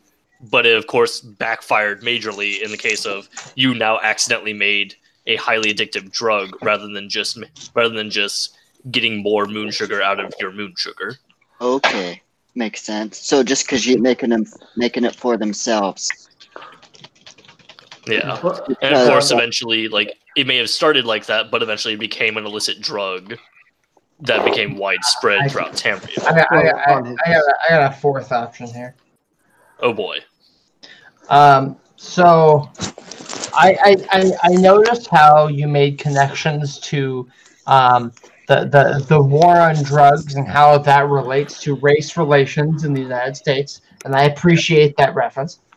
And then you also made a reference to the opium issue between England and China.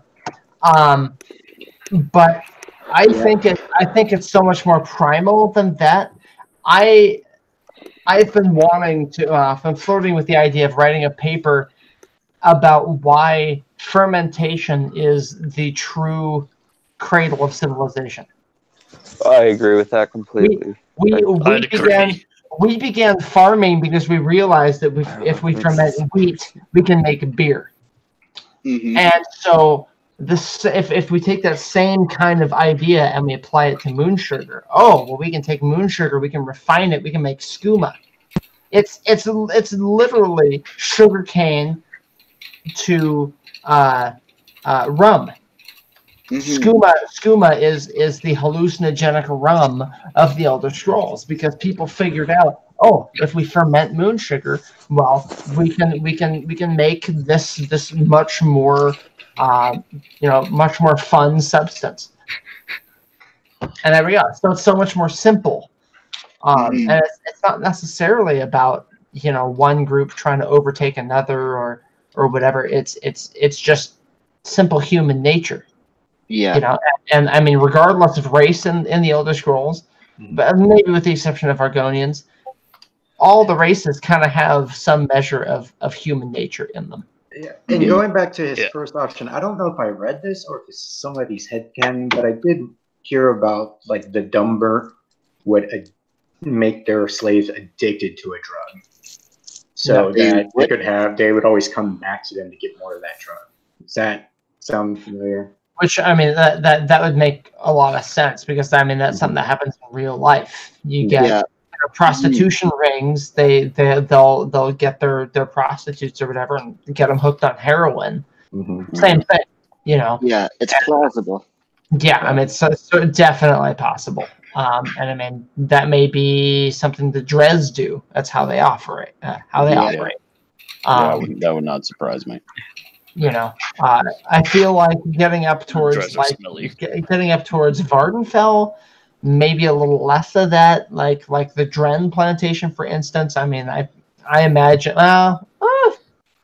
It's rough with Dren because I in my tabletop game we were just in Dren plantation and there were all the slaves and I tried to make it look horrific and that was something that didn't occur to me. And so actually.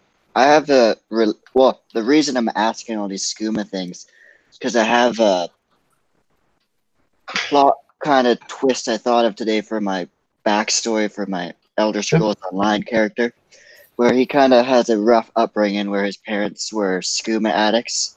They're Dunmer skooma addicts, and then he always wanted to leave, but his parents wouldn't let him.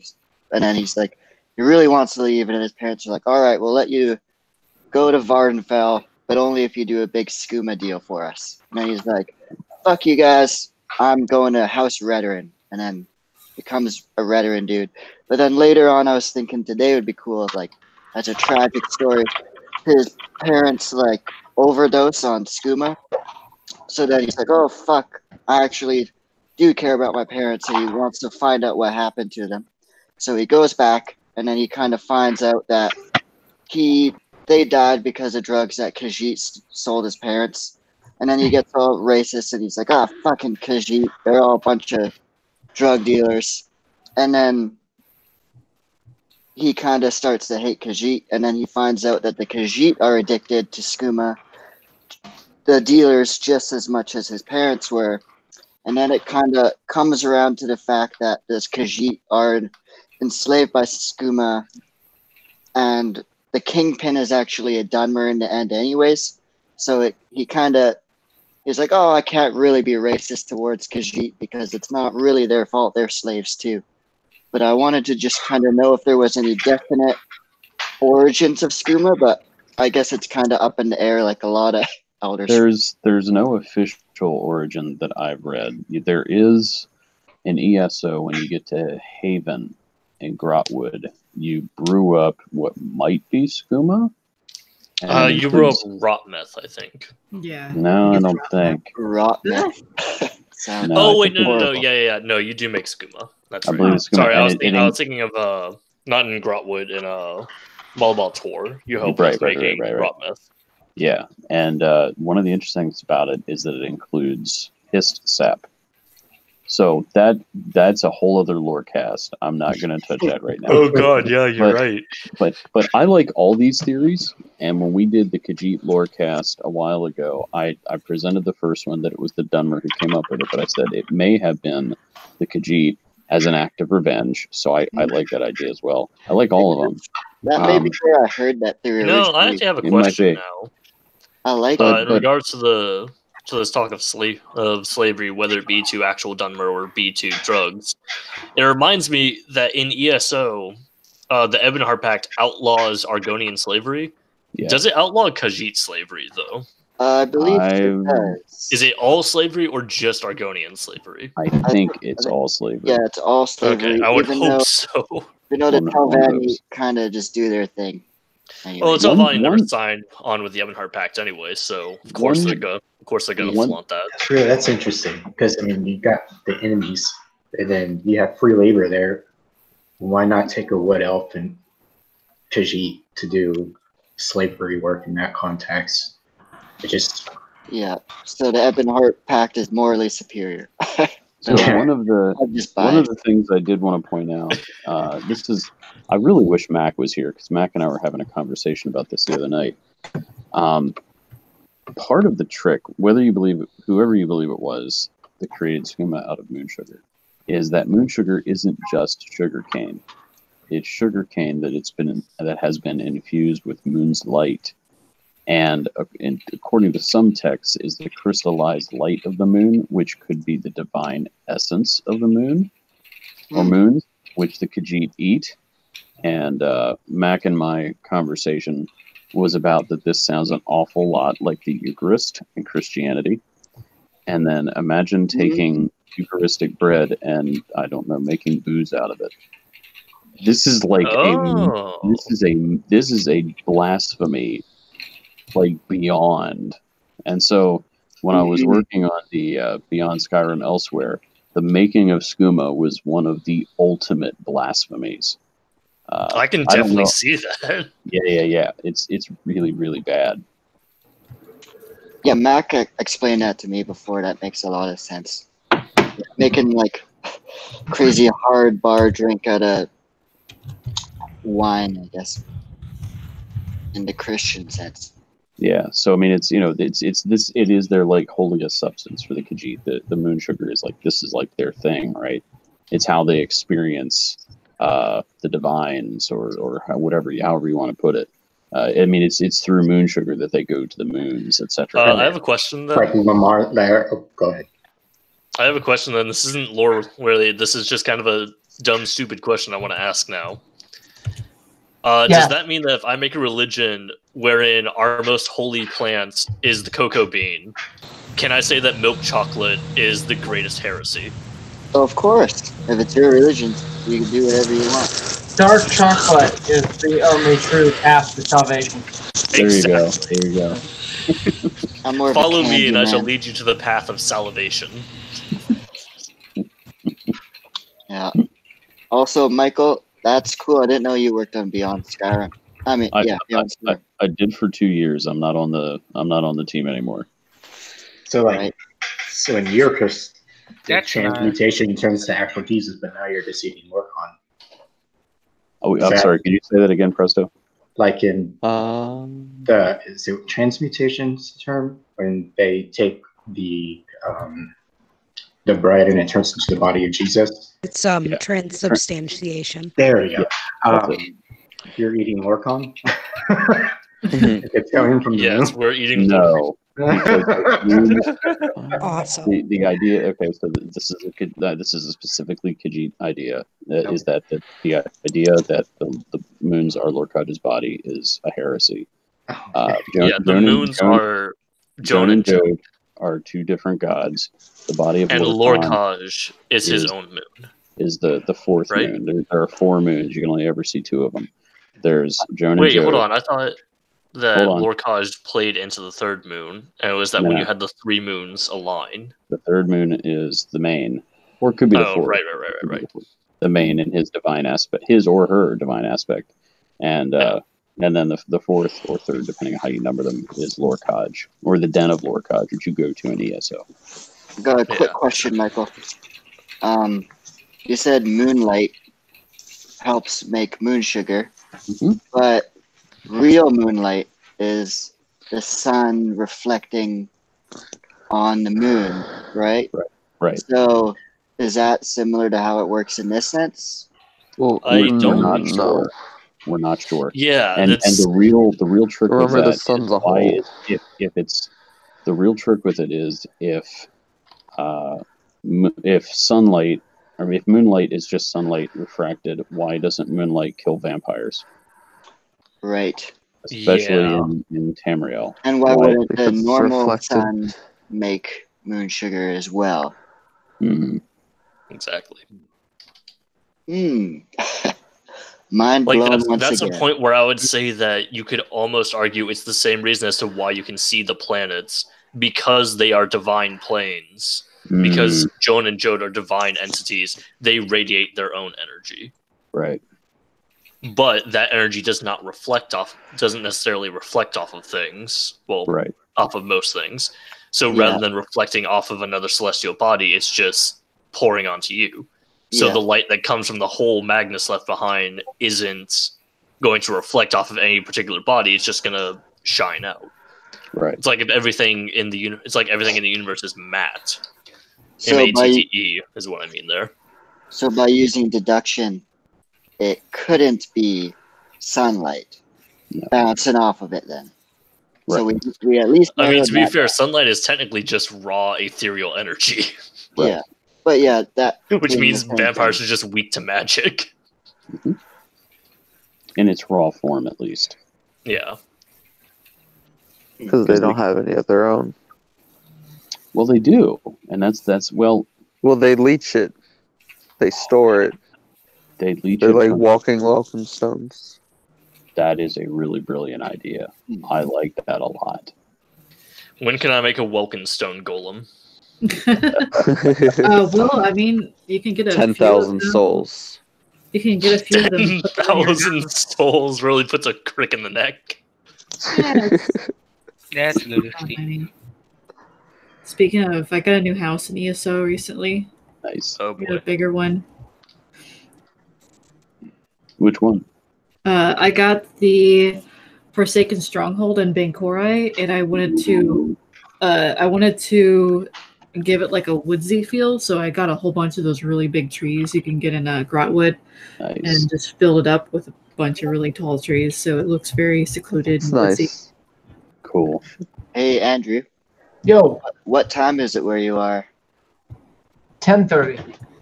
Oh, It is 1:30 here. I thought you were on the East Coast. Nope, I'm on the West Coast. I'm Okay. I'm about a 4-hour drive from Seattle. He's in Washington. So in an hour and a half, I'll say happy birthday. But not yet. It is not time. Yeah, for my first 29th birthday. Mm-hmm. Congratulations. Also, thank you guys for telling me about Academy. No, first 29th. That's right. Yeah. Stress on first. Yeah, next year will be my second 29th birthday. There you go. Yeah. Keep the ball it's rolling. not so bad. It's not so bad getting older. I promise. Shush. Yeah, considering the alternative, Hush you. Getting older is good. Dude, I'm old. Come on. I say this to help you. It's not that bad. Okay, so the alternative is dying to drugs. I'm gonna stop the broadcast because I feel like we're we officially hit post podcast. It's cool.